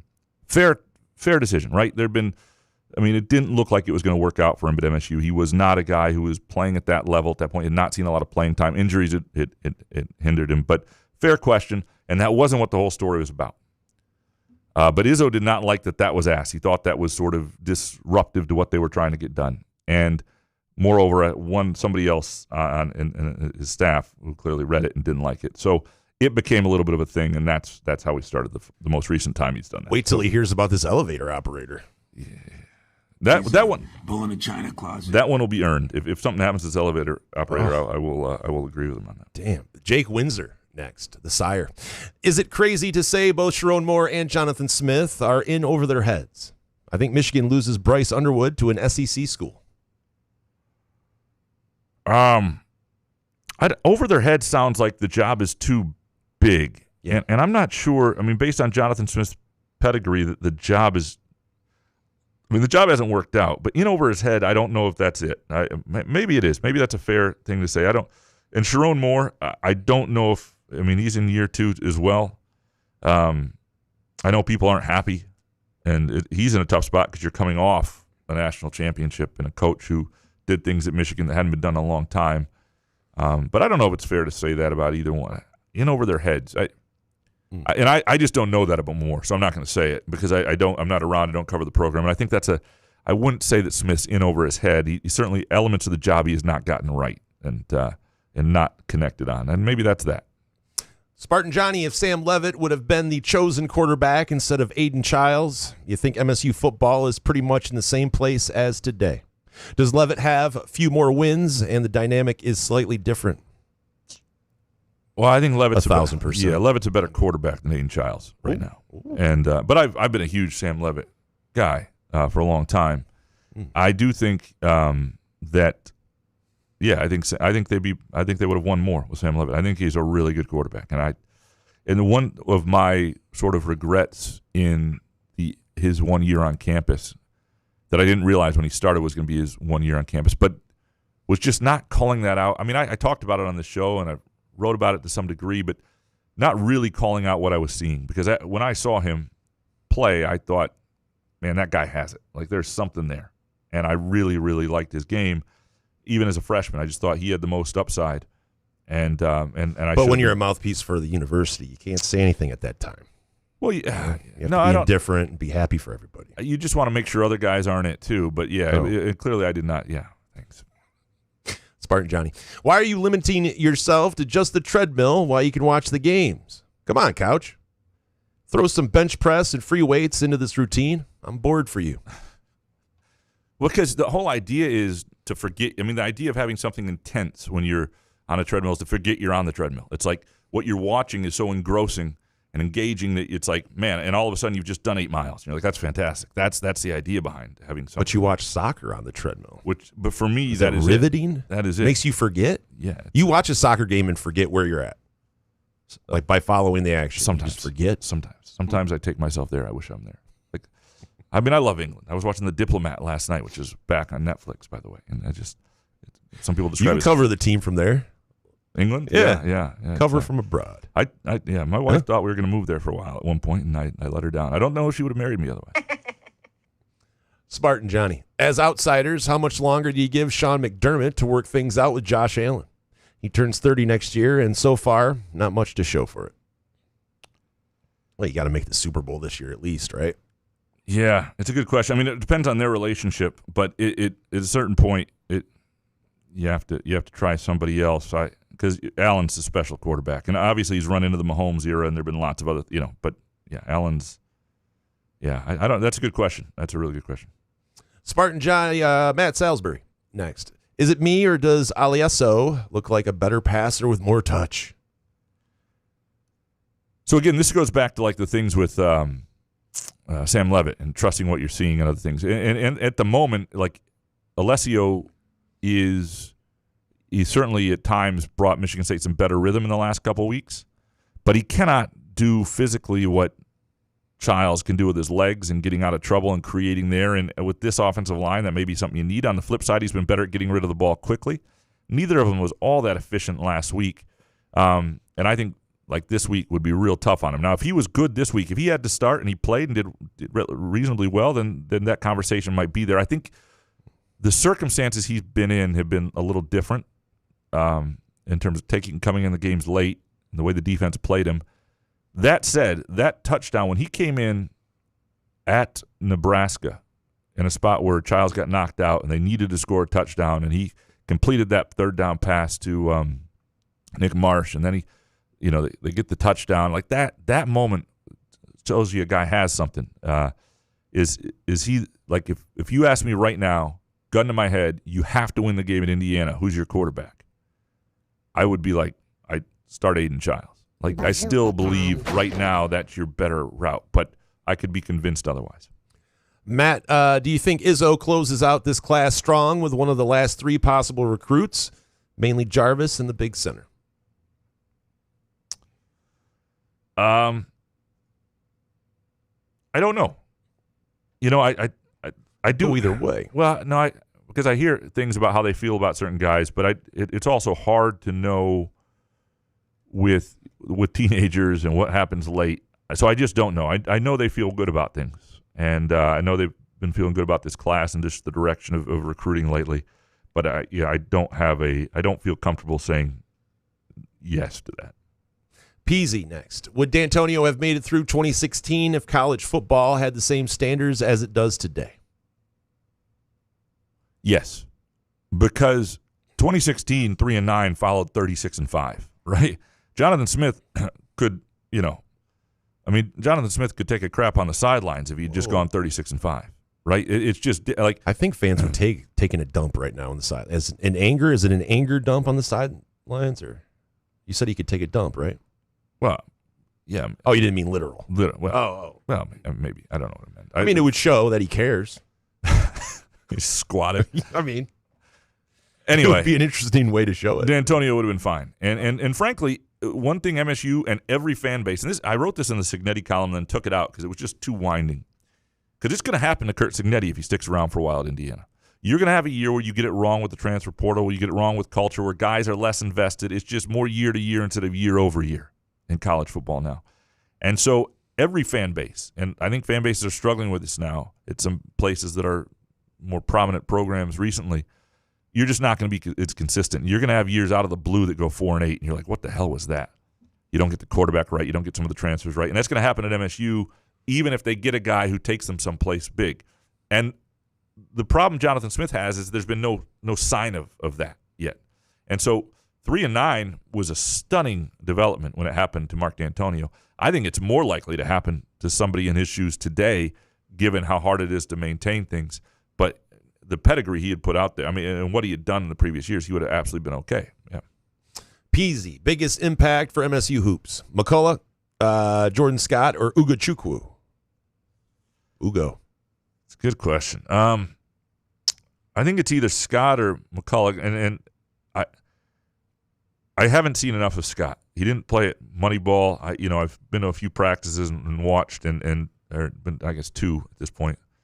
But I think probably McCullough would be the answer, but I don't know. That could be dissing Scott, and I just don't know what Michigan State has there and how ready he is. Peasy. Yes or no? Should the Tigers bring Glaber back or go after Bregman? What do you think? I mean, the way it ended, though, with Glaber, I mean, he showed glimpses throughout the season that he's, especially defensively. It depends. I think, with the way the season ended with Glaber, you get a discount with him. I mean, I think that you have to try to go after Bregman again. Yeah. Right? I think it sort of depends where you... I mean, if you had an offer in for him before he signed with Boston, why not try it again? And where do you anticipate people playing next year who are coming up? Like, where do you look at Colt Keith? What is he? When you have guys... He's got that 10-year deal. I mean, he's... Right. Is he second baseman, though, for you now? And is that no Glaber then? I don't know. To me, I'd want Glaber. I think he's a professional hitter. The fact that he was hurt at the end maybe explains why he didn't look as great. I thought he was... I mean, you know how... Right, that's why he played with a hernia that Scott Harris, we couldn't talk about that either. Did anybody ask him? I forgot about that. Why was he playing with a hernia?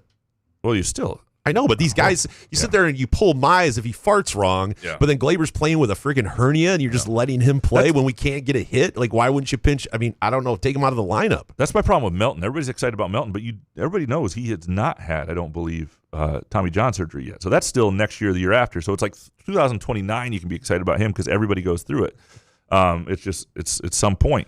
Glaber was one of those guys when he was up at, you know how regardless of what stats are, there are certain guys you watch, and sometimes they never get a hit in the big situation. Sometimes when they're up, you're like, this guy's probably got a chance. Like he was the guy I thought, this will go well most of the year. And so I would be inclined, unless they really have another plan they feel good about, to make a go at him. That'd be Bregman, though. Yeah, That'd be awesome. That would change the mentality of the fan base. You bring Bregman in, right? Yeah, they've got to bring in at least one more real seasoned bat that you can trust too. Yeah. Nate Hamilton next. What's with things spiraling out of control each game? One thing goes wrong and the whole thing unravels. Is this on the players or the coaches? You'd think Smith's neutral presence would steady things, but have you ever seen him talking to anyone on the sideline during games? I'm not on the sidelines during games, so it wouldn't be fair to say yes or no on that. And when the camera cuts to him, it doesn't seem to be what he's doing. I have not seen that. Yeah. No, the neutral thing, I mean, is something he thinks that's good for his teams. The idea that he is not emotional and so I don't know that it's not. I think his being too neutral with his interactions with fans has hurt him. I don't know if his lack of fire with his actual team in terms of how he looks outwardly really is It just goes a long way if you take the headset off and maybe choose somebody. I mean, you don't know who it is or whatever until Graham tells you who it is, and then they get fired. But, I just feel like just ripping the headset off, going, what the fuck is going on here on the sidelines, it goes a long way. I'm not saying you have to do it all the time, right? But here and there, it just makes for team morale for the fan base, I think. Yeah. Makes me feel better. Izzo for president, Jonathan Smith said they are going to simplify some things. What did they do all spring and summer?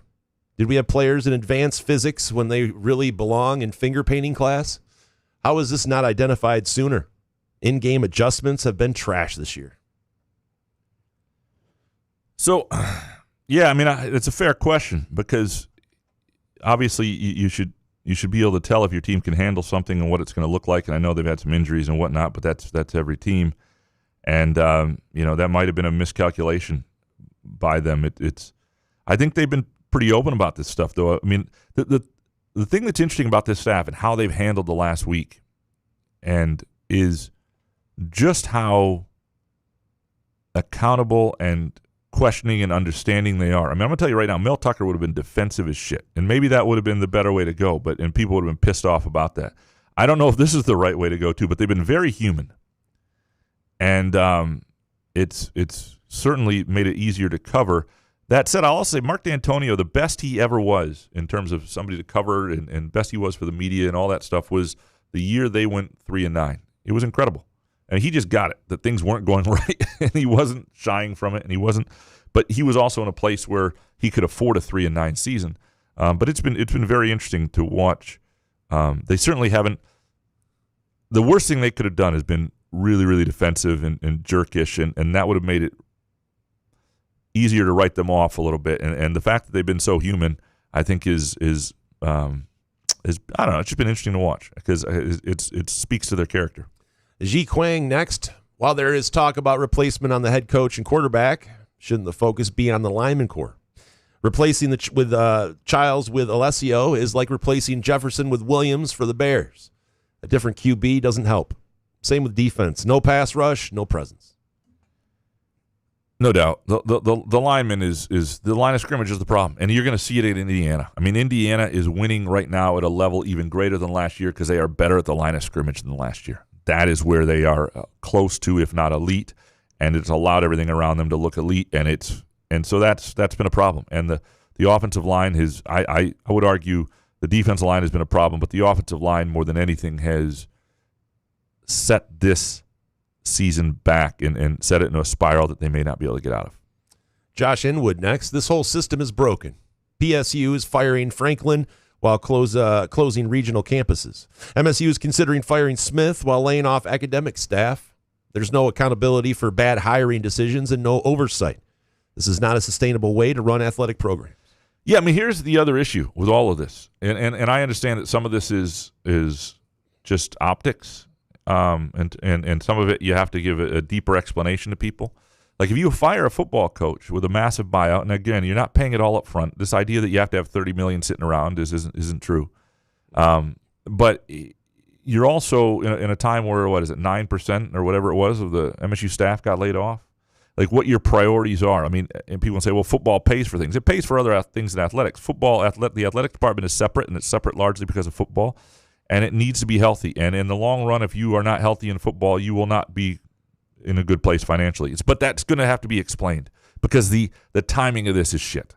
And the priorities of all of this is shit. And the idea that football and the college level, football athletes aren't better than athletes in any other sport, but somehow they get to be special. They get.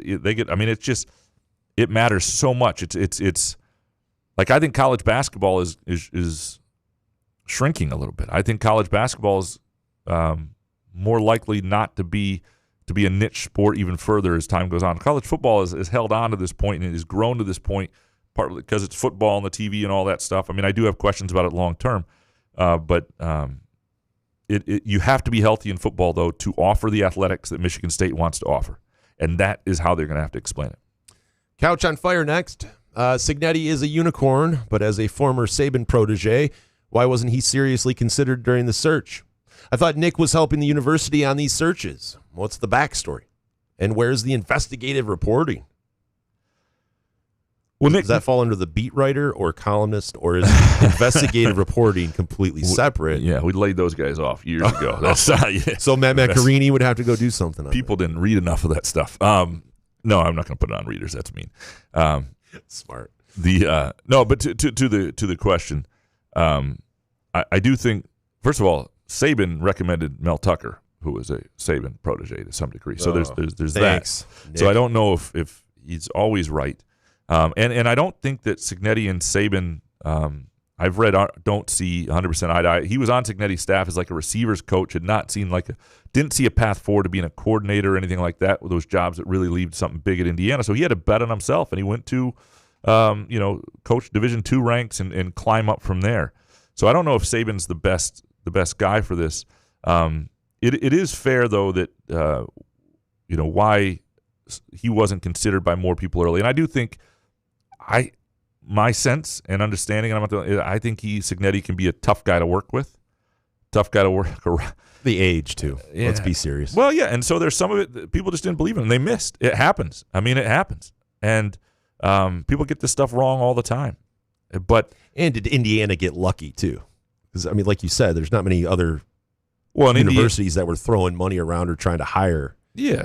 Cignetti. And Indiana, right. And this guy was available years ago, and they held on to Tom Allen. And frankly, it's like when you draft Tom Brady, right? And you had 6 other times you could have drafted him in that draft just because you're the team that drafted him in the 6th round. You don't get credit for that to every degree. Now, they did get him. So you deserve some of that. And look, Jonathan Smith, though, if you look at the pedigree and what he done at Oregon State at a big program, or at least a Pac-12 program over time, and the way that had been developed and looked like it could be sustained, I mean, I get the appeal. If you had told me, though, like Kirk Cignetti, what he was doing at James Madison, and I think if people had done a deeper dive, he probably should have been a guy that everybody was going after. But Jonathan Smith also made some sense and based on what he had done. Couch on Fire. Odds on the Wings making the playoffs. Buenos tardes. It is time for the Detroit Red Wings Gambling Update with Gramanito Couch and Jason Lee. Dude, we have to bet on the Wings just so I have to play this. Yeah, I've been on the Wings. I took the Wings to make the playoffs because I wanted. It was like 2-1, or 1-2 or whatever. It was like plus 200. Yeah, and I thought, why not? Invest me in the season a little more, and they've looked good since that first game. That first game wasn't great, but they've looked pretty good. I took some of your Guardians winnings, and yeah, that's still. By the way, today, this weekend, really before Monday, your last chance to, if you want to win a Muskox flannel, courtesy of me with my Cleveland Guardians winnings. You email me or tweet at us and just hashtag Couch in the Rube Muskox. A picture of you at your absolute best and a picture of you at your ugliest, because it's for the idea is the ugliest, but everything's relative, So, and you can email me, you can DM. We're getting more in that way because I think people don't want to have the ugliest picture they've ever taken on the internet, which I kind of understand. Just do that by Monday, and I will give away. I mean, no one would use that, that picture, the ugly picture of you. Just never, right? You just never know. I think they look better. They have to make the playoffs this year. I think for Yzerman, it's been a good start, and that's promising. So I think it's I don't know what the actual odds have changed to, but it does look promising. We have many more of your Twitter questions and social media questions to come from, presented by Groovy Donuts. We'll take a really quick break. Couch in the Rube, presented by our friends at Firekeepers and the Firekeepers iCasino and Sportsbook app, and Front 43 Neighborhood Pub and Cask and Company. Firekeepers Online Casino and Sportsbook is the site to play from your phone, tablet, or laptop. Get in on all the football action with pre- and in-game wagering. There's showdowns every week in football that you can't miss. Plus, the college and pro hoops are red hot, and the pucks are cool. Get your first casino deposit and sports wager matched up to $500 each. Terms and conditions apply. Must be 21 or older and located in Michigan. Gambling problem? Call the Michigan Problem Gambling Helpline at 1-800-270-7117. Where else can you cheer on your team? Enjoy a mouth-watering burger or savory sushi. Sip on handcrafted cocktails or one of 46 beers on tap. Take your game day or date night to Cask & Company Kitchen Bar or Front 43 Neighborhood Pub near Frandor. 2 amazing places with one awesome blended modern American Asian menu. Catch the game on one of 30 60-inch TVs or stop in for the all-you-can-eat lunch buffet. Enjoy happy hour or elevate your night out at Cask & Company or Front 43 on East Saginaw in Lansing.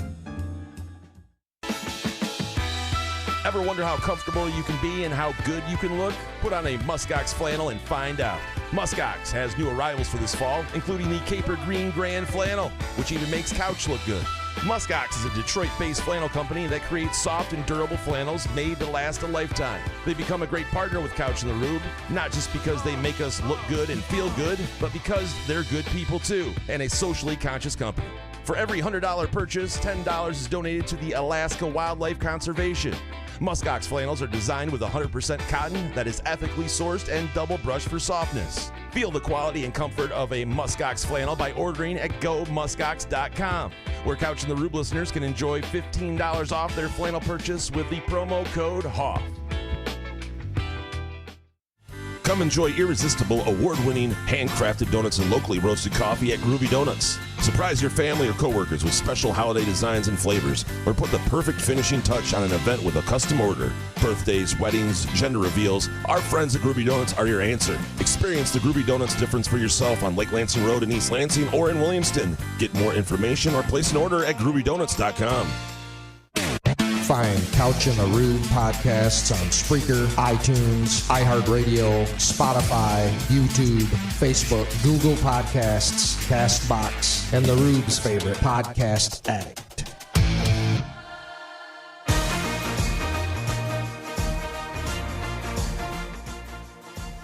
Couch in the Rube, our Friday show presented by our friends at Firekeepers and the Firekeepers Eye Casino and Sportsbook app, and Front 43 Neighborhood Pub and Cask and Company, the original Couch in the Rube sponsor, a place that has become dear to my heart, and they do well. But we appreciate your support of them because they notice it, and it's a place I always recommend to people. If you're looking for a place to tell people, hey, I'm looking for, I'm in the Lansing area, I'm in East Lansing because it's near the Lansing-East Lansing border. Where can I take people? To have a business meal, to have a nice night out, to have a date, whatever it is. I got a guy fired. I need to take him out to eat. There you go. Front 43, Cask and Company. Make a reservation at caskandcompany.com. Oh, that was so great. Ryan Rockwell. Did we read that one? No. Does any serious person want James Franklin at MSU? Have these people not lost bets because of him yet? I'd rather have Narduzzi. I mean, I get the appeal. I get why people don't want him, but I also get the appeal. Like, MSU is so far away from that. Would you not take what MSU being what Penn State is in football? I think most people would. Paying a $50 million buyout to a guy? Well, I mean, that stuff's going to be interesting moving forward. But maybe you don't. Maybe I'd rather go outside of Franklin just because I understand that would be great to win 10 games. I just know in big games there's no chance. So give me someone else, and hopefully they can turn into Signetti or something. I don't know. It's such a weird show right now because, like, I mean, Michigan State has a football coach. Like this is the show you do like after when Mel Tucker got fired. We had these conversations, which made a lot of sense. And again, I'm not saying we shouldn't be having the conversation because I think this is what people have lost hope in the actual season. So if you're an MSU football fan and the passion that creates the interest in the program and all that stuff, this is where the conversation is naturally going to be, and I don't begrudge people Welcome to 2025 college football. Get a helmet. Ryan Rockwell, whatever happened to Chris Peterson? I think he just retired. I mean, he made a lot of money. He didn't want to do it anymore, and he just retired. And respect. He's going to live the rest of his life happy.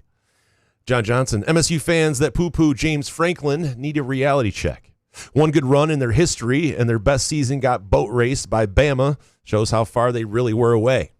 Back then, Big Ten as a whole was light years from the SEC. D'Antonio is remembered more fondly than he should. That's more of a hot take, actually. Yeah. John? D'Antonio is, I mean, look, the end of the D'Antonio era definitely fed into what is happening now. There's no question about that. Had he left earlier, would things be different? It would have been a whole different trajectory, and who knows? Yeah, probably. But the years that 2010 to 2015 6-year stretch it's the best in MSU football history, and it's the most impressive in MSU football history. And so, I mean, I think he should be remembered pretty fondly. I am somebody who does not think what happened at Penn. Like I get the people at Penn State were sick of Franklin, and so they have the right to do what they want to do. But from the outside perspective, it's like I would not have made that move. Spartan guy, is MSU still paying Mel Tucker's salary? No, not right now. We don't have enough time for all of that. No, unless something happens lawsuit-wise that changes that, he is not. Graham Carpenter, Jason, what's your favorite Kings of Leon song? Oh, wow. Well, their last album was really good. Are We Still Having Fun? Rainbow Ball's one of my favorite on that. But, I mean, they have so many bangers. It's like, Revelry, Walls, stuff like that. So, I don't know. There's so many to pick from. Graham Carpenter. Sure, the couple of summer months in the South are ass, but now we get to continue to wear shorts as you guys have to get ready for a cold winter. Yeah, but we got muskox flannels up here, and we look good because of, how ass I look in shorts. You know how bad I look with back sweat, and that little sweat I get right beneath my boobs under my oh God, don't point at it. My, are you feeling yourself? My ribs? No, I'm not. I'm just pointing out where it is. I don't know for the YouTube audience, of course. Jesus. Yeah, not great. Anyway, so yeah, like. I would take this. I like the changing seasons, and I don't want the summer. I don't want back sweat. I don't want body odor. And I'm going to tell you right now, if I was a football coach around here, 5 p.m. I would recruit against the South like nothing. Oh my God, oh my God, it'd be so much fun. Drink. Graham Carpenter, who would be your guys' choice for the next MSU head coach once Smith is out? And it won't be Pat Fitzgerald. He says that with a question mark. So I don't know if he is a statement or a question. That's a good. Or did I add the question mark? I have no idea in the editing of that. What about this? What about the South Florida guy, the Galesh? Right. A lot of people like him. Sean Lewis, San Diego State. I know it's Mountain West. They're like 5-1. Yeah, I'm gonna hold out. Midwest ties. I'm gonna hold out till the firing happens. If it happens, just to, that's right. He's the coach. He's the coach. Sorry, Jonathan. Before I say who I and because shucks, my bad. And I do need to think it through a little more before I like.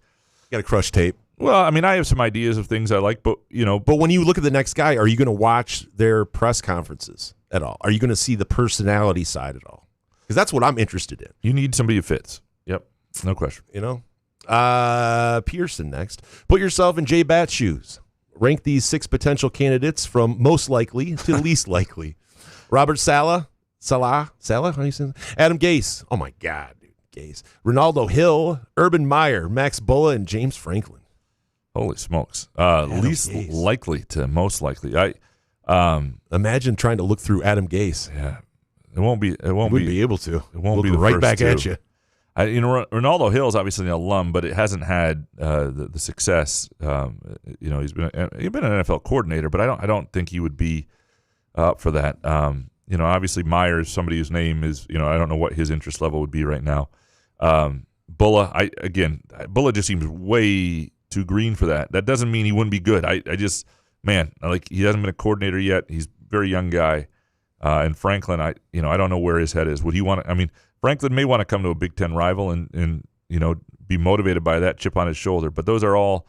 My guess is none of those guys are the next head coach at Michigan State. Cassius's headband next. I've seen some mention selling the naming rights of the stadium to help cover a Jonathan Smith buyout and fund the next coaching search. Honestly, why wouldn't we do that? Does anyone actually care if the stadium is named after a bank? Well, I think at this point, the things you're going to be outraged about have changed because the program needs the infusion of cash and the other thing is people still call it Spartan Stadium. You can have it Spartan Stadium at, Comerica Bank or Fifth Third Bank or whatever, Lake Trust Credit Union, whatever it might be. Lake Trust, yeah. So I don't think I think they're headed there. I think one of the things Batt said about this, Jay Batt, was just that it's got to be the right partnership and it's got to be somebody who makes sense for the university and it can't just be anybody. Spartan Stadium sponsored by DraftKings. Yeah, that's not going to happen after the first deposit. $5 get you $100. Am I right? You have to say the whole thing every time. You say it's in the lead of every story. B. Crow next. Did you actually think Spartan fans, fresh off one of the worst program losses, were craving a heartwarming TED Talk with the Indiana beat writer about how amazing their team and Signetti are days before we get boat raced by them? Please tell me more about Indiana Rise to Glory. I've heard that a lot of people actually enjoyed that interview. That's who they're playing. It's a valid question. And it's relative to Michigan State, too, because we weren't talking about the game as much as, like, this is the comparable program that's not far away and how it's happened and why it's happened. And I think it is interesting. Yeah, and how it can happen to this program. Correct. I mean, once you fire your head coach, if you do. Spartan Frank, what's the deal with billionaire alums who own pro teams being able to donate? I understand that they can't pay NIL, but how can Ishbia, Gilbert, etc. contribute? Can they buy out a coach? Yeah, I'm not sure on every specific rule because some of these guys are clearly still involved, and I think Ishbia is clearly still involved. Now, how you funnel that and what it looks like, I think there are rules to that. And frankly, I don't understand every specific rule because I don't think they're exactly followed. It's a good question and something that should be looked at with more detail. Matty B. Graham, despite what you say on RevShare, MSU seems to be in the minority by not seeking third-party donations. Are we just going to continue to handicap ourselves and wonder why we never gain traction? Well, they're not in the minority. I mean, you've heard this at Arkansas. You've heard this at Nebraska already, that places that are, I mean, they're not in the minority, I don't think. I think a lot of places have closed collectives, like Michigan State. And now, it doesn't mean you don't have to find other ways for third party. And Michigan State's not against that. It's got to be, what they're looking for is something that's a little more legitimate. Now, what is legitimate? Because I think that's the question. Legitimate isn't you do this service, so we'll pay you for it. I mean, there may be other ways through media partners and to make something happen here, or shoe brands or whatever it might be. And none of these guys are probably actually worth, although I guess the market dictates it, but what they would get paid then. But it would be a little more legitimate within basic rules. And I think the question is how much you want to, follow the rules versus just sticking up, your middle fingers and saying we're doing whatever anyway. And I think that is the great fight right now. What are the rules and what is it going to look like? And are people willing to call people out who aren't? Like if you're playing a team next year that is doing things outside the rules and has $15 more million available for its roster, are you willing to say that at every press conference? We're not really playing at the same level. These guys are cheaters. And that's what people aren't willing to do. People in this business, so often they're upset about cheaters, but they're cowardly in terms of calling it out. And people should start. If people are doing it a way that you don't think is right, make that part of the dialogue. Make that stick to them. Look how it stuck to Michigan here. Make that stuff stick. Now that's what we're talking about with Michigan's a little different deal. But I think that's something. But it will be interesting to see where this all goes, and it's Jay Batt's job to make sure Michigan State is on the cutting edge to the point that it can absolutely compete. To Spartan Frank's question about Ishbia and Gilbert and all these guys, they can still contribute to universities and athletic departments. I believe it's just they can't fund a basketball team if you're a basketball owner or whatever like that. And so you can work around that with all sorts of things. And now that it's paid for by the university, you contribute to the university. The university is giving in terms of rev share. There are lots of ways you can still contribute. Matty B, why can't Papa Tom Izzo get all these donors in a room and tell them to get along for the sake of the university? Nobody wastes their potential repeatedly like MSU. Because asking for money sucks, all right? And people hate it. And I know Izzo's had moments where he's just like, you got to do it. And you got to trying to keep his own program up. You're asking people with zero return on investment to just give money away. Being a donor of a university is kind of a weird headspace to be in to begin with, to give a lot of money at certain levels. And if you're doing it when there's very little return on investment, it's kind of an odd thing. You get interviewed by WILX, dude. What are you talking about? Hayes was a star. Yeah, that's true. There's perks. If that's the perk. Get interviewed by Fred Human really close. There you go. It's really you feel all of Fred Human. Matty B. I don't need to hear from Michigan trustees on college sports integrity after they cheated their balls off for 3 years. Well, that's a fair comment. I mean, I don't think, I'm not talking about Michigan. I do think in this case, Michigan is against the private equity, is doing a solid in the sense that, like, Ohio State's not speaking up, because one of the things that could happen down the road is that not everybody's going to get the same amount, and Michigan is going to do better if there's if there are tiered amounts of money coming into and so the fact that they're against it altogether, I think is helpful, and something Michigan State ought to ride with. And also to the Izzo point before too with donors, that I think they will listen to Izzo to a point, and some of these guys will. But there's more to it than that. And you got to, if you're giving your money to a coach you don't believe in, that's tough. You talk about not getting return on investment as is. It's one thing if they're at least winning. If you're at least, you feel like you're giving to something that's working. But if you feel like you're just throwing money away, that's I can understand that too. Blow boner. What is this blow goo boner? Okay.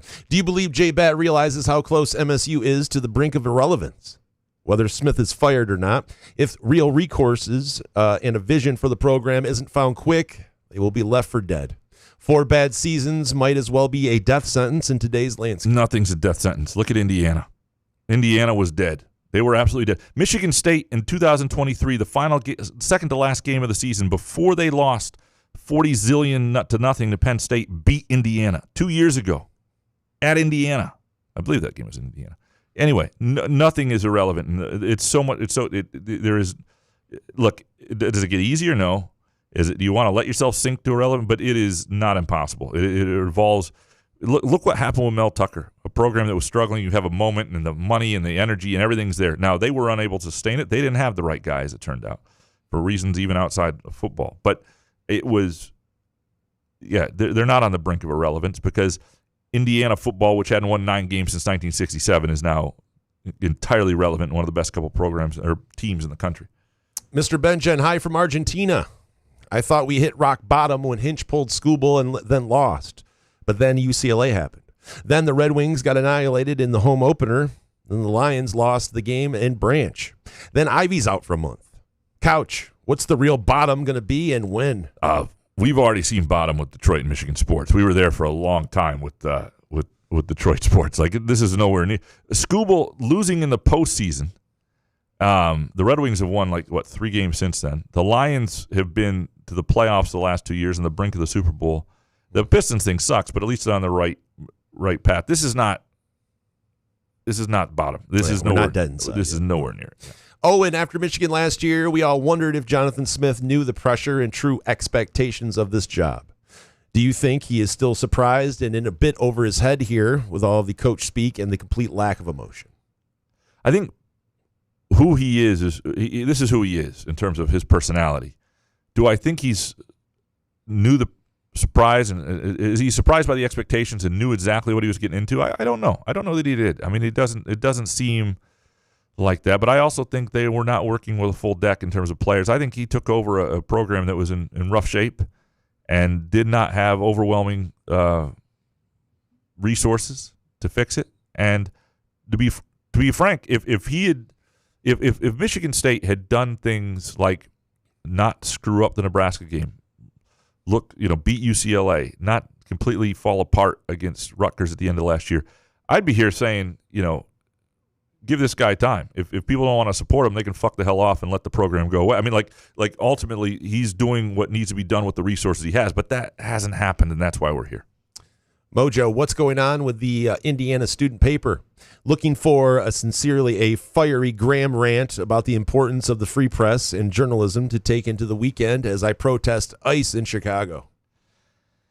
Yeah, it's not good. And what happened here is, I believe a professor was fired for printing something or refusing not to print something in the paper, and now they're not going to print the paper anymore. It wasn't a daily. I don't think it was printed daily anymore anyway. But Mark Cuban's pissed, right? A lot of people are pissed. And what Indiana fails to realize, and every place with a journalism school should realize for the most part, is the student paper is almost more important than the journalism department. It's where you really cut your teeth. It's where you work late. You learn about deadlines, and you make your mistakes. You cut your teeth. It's a fun place to. It just the student paper is an important, really important place in terms of developing journalists. In fact, to the point, one of the reasons I tell journalists not to put a GPA on a resume, which you shouldn't do. I mean, if it's a 4.0, you shouldn't, because it says you weren't focused where you're supposed. So many good journalists I know nearly flunked out of college because they were pouring their energy and life into the student paper, and that's where they cut their teeth, and that's where they're good. That's where the energy should have been. If you were over a 3 now I did, so I had a decent. I was scared my parents were going to bring me home if I didn't pay attention. But I'm telling you, the student paper is so much more important than people realize there, and they're hearing about it, and I hope things get reverse course. Thomas, do you think college sports media is tiptoeing too much around the effective sports washing happening at Indiana when they discuss the whole Signetti phenomenon, especially with First Amendment rights on campus and pushing around student media? The sports washing, are they tiptoeing? No, I don't. I think people are. I think the people have been going after it pretty well. I'm not exactly sure where you're going with this question, but when they discuss the Signetti phenomenon, I don't really know where we're going with this. Original. Dark Mantonio. If all teams were spending the same amount with revenue sharing, why do you think MSU could benefit or would benefit? There's been no signs of NFL development or winning culture for years, and players could get playing time at other equivalent teams in better climates. Arizona State, Oklahoma State, NC State, etc. Arizona State is not a better climate. I've been there. It sucks, man. It sucks. Like but you hate anything over 60 degrees. You want to? It's you're like not one to talk. It's like 103 at kickoff at 7:30 p.m. for the first month of the Still season. light out. Sucks, man. Nice. I'd take that. Everybody smells bad. The stinking. You can't go outside. It's not good. Oklahoma State, Stillwater's Nobody in the middle knows of how to nowhere. prepare. And these are not better places. The NC State is in the ACC. These are not better places. But why do I think MSU will benefit? Because MSU has shown that it doesn't have, when it's just a free-for-all, when there's no floor, MSU has shown that its floor is pretty low. And that's the concerning thing, I think. This rev share at least brings the MSU up to a point at $15 million for football. 15 to 16 million is what you're spending on football, where it allows you to compete at a certain level. It allows parity. It allows you to have good players. That's where I think it helps. Zach McHimstry next. How do we think Jay Batt feels about being 27.5-point dogs to Indiana? And does he lay the points? It was far more important what happens on the field. You might as well win a little bit of money before you fire a coach. Yeah. Would you take, if gun to the head, which side of that better? I'm laying the 27 and a hook. Yeah. It's insanity, but I don't see it. Zach McHimstry, baked question. Does the NFL currently have a villain? Are they trying to create one with Branch? This NFL Films piece got me thinking. It's unbelievable. Did you see the video? I did not. Okay. Just highlighting Branch and making, like, I didn't hear the video. I just saw the people reacting to it and saw a little bit of, but NFL Film, like, they ended up deleting the tweet, I think. Oh, really? Yeah. Well, that's not good. That's not good. Right. Yeah. Tim next. With no hyperbole, what percentage of your brain thinks the NFL might be rigged? 100%. The fact that they list their business as entertainment and not sport suggests that they are at least influence certain outcomes. Helpless feeling as a fan because you want to believe it's all above board.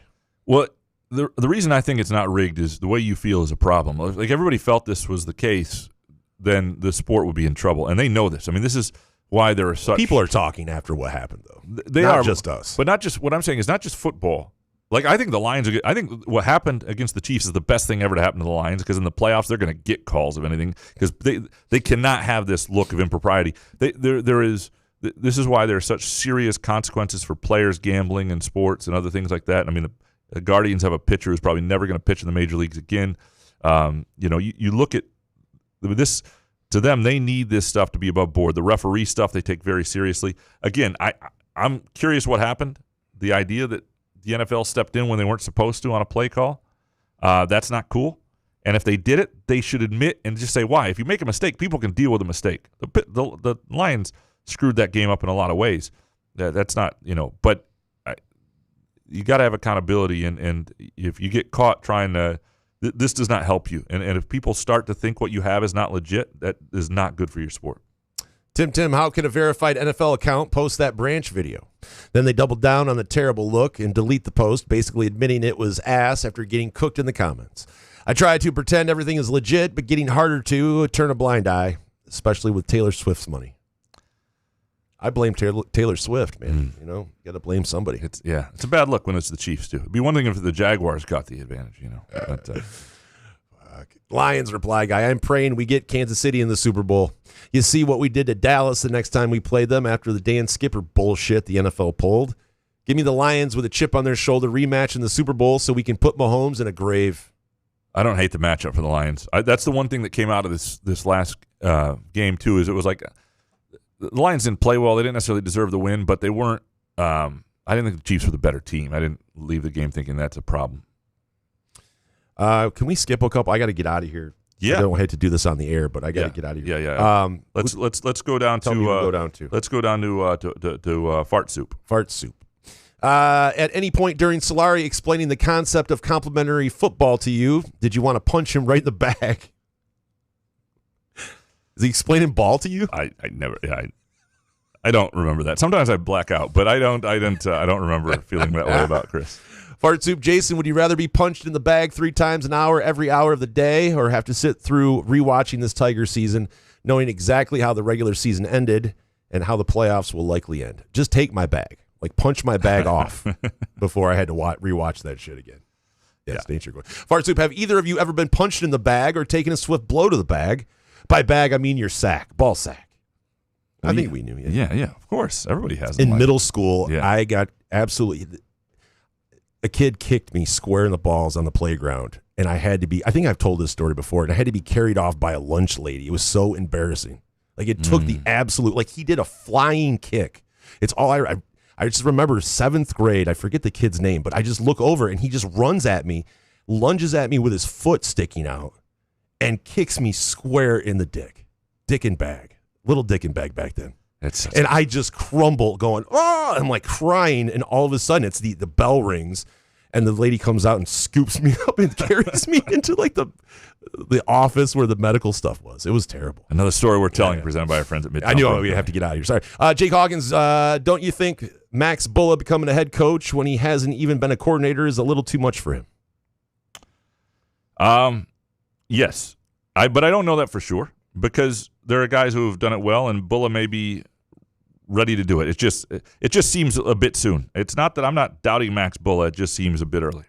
Jake, what is it that makes Pat Narduzzi not want to come back to MSU? Seems like he's just spinning his wheels at Pitt. Well, he wanted to come back to MSU. I think he's wanted the job at least once, maybe twice. So, I don't know if he would be somebody people would be interested in now, but he has been interested, whether he publicly says it or not. Jake, do you believe the recent Mike Valeni rant that the NFL has script writers controlling the narrative and the outcome of games? I don't believe they do. I don't. Now, this is a bad situation, but I don't believe that it's scripted.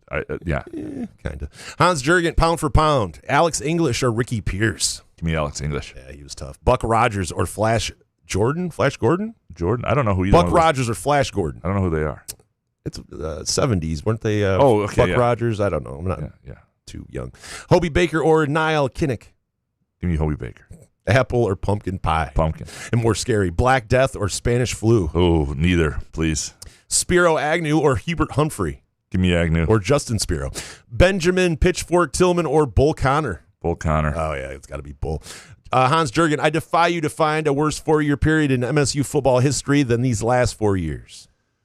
Well, you got the 3 years, in the early 80s. There have been a few not great periods of time. The early 90s was 91 to 94, pretty up there. But you could argue this is there. You could argue this is right there. Hans, did you ever go to Sensations back in the day? Of course, you lame-o. How old do you think we are? Sensations wasn't really around when we were there. It sounds familiar. It's a strip club, right? Was it, or was it a teen club? I think it was more of a if it was a team club. I don't know. I went to some back in Rochester. But Hans Jurgen, is Jonathan Smith a generous lover? It seems like a nice guy. Yeah, I would think so. Yeah, sure. It's a great lady over there. Upper Deck Jerk Guy, what did you do with the questions I posted when you didn't do the show? I saved them and framed them. They're above my toilet.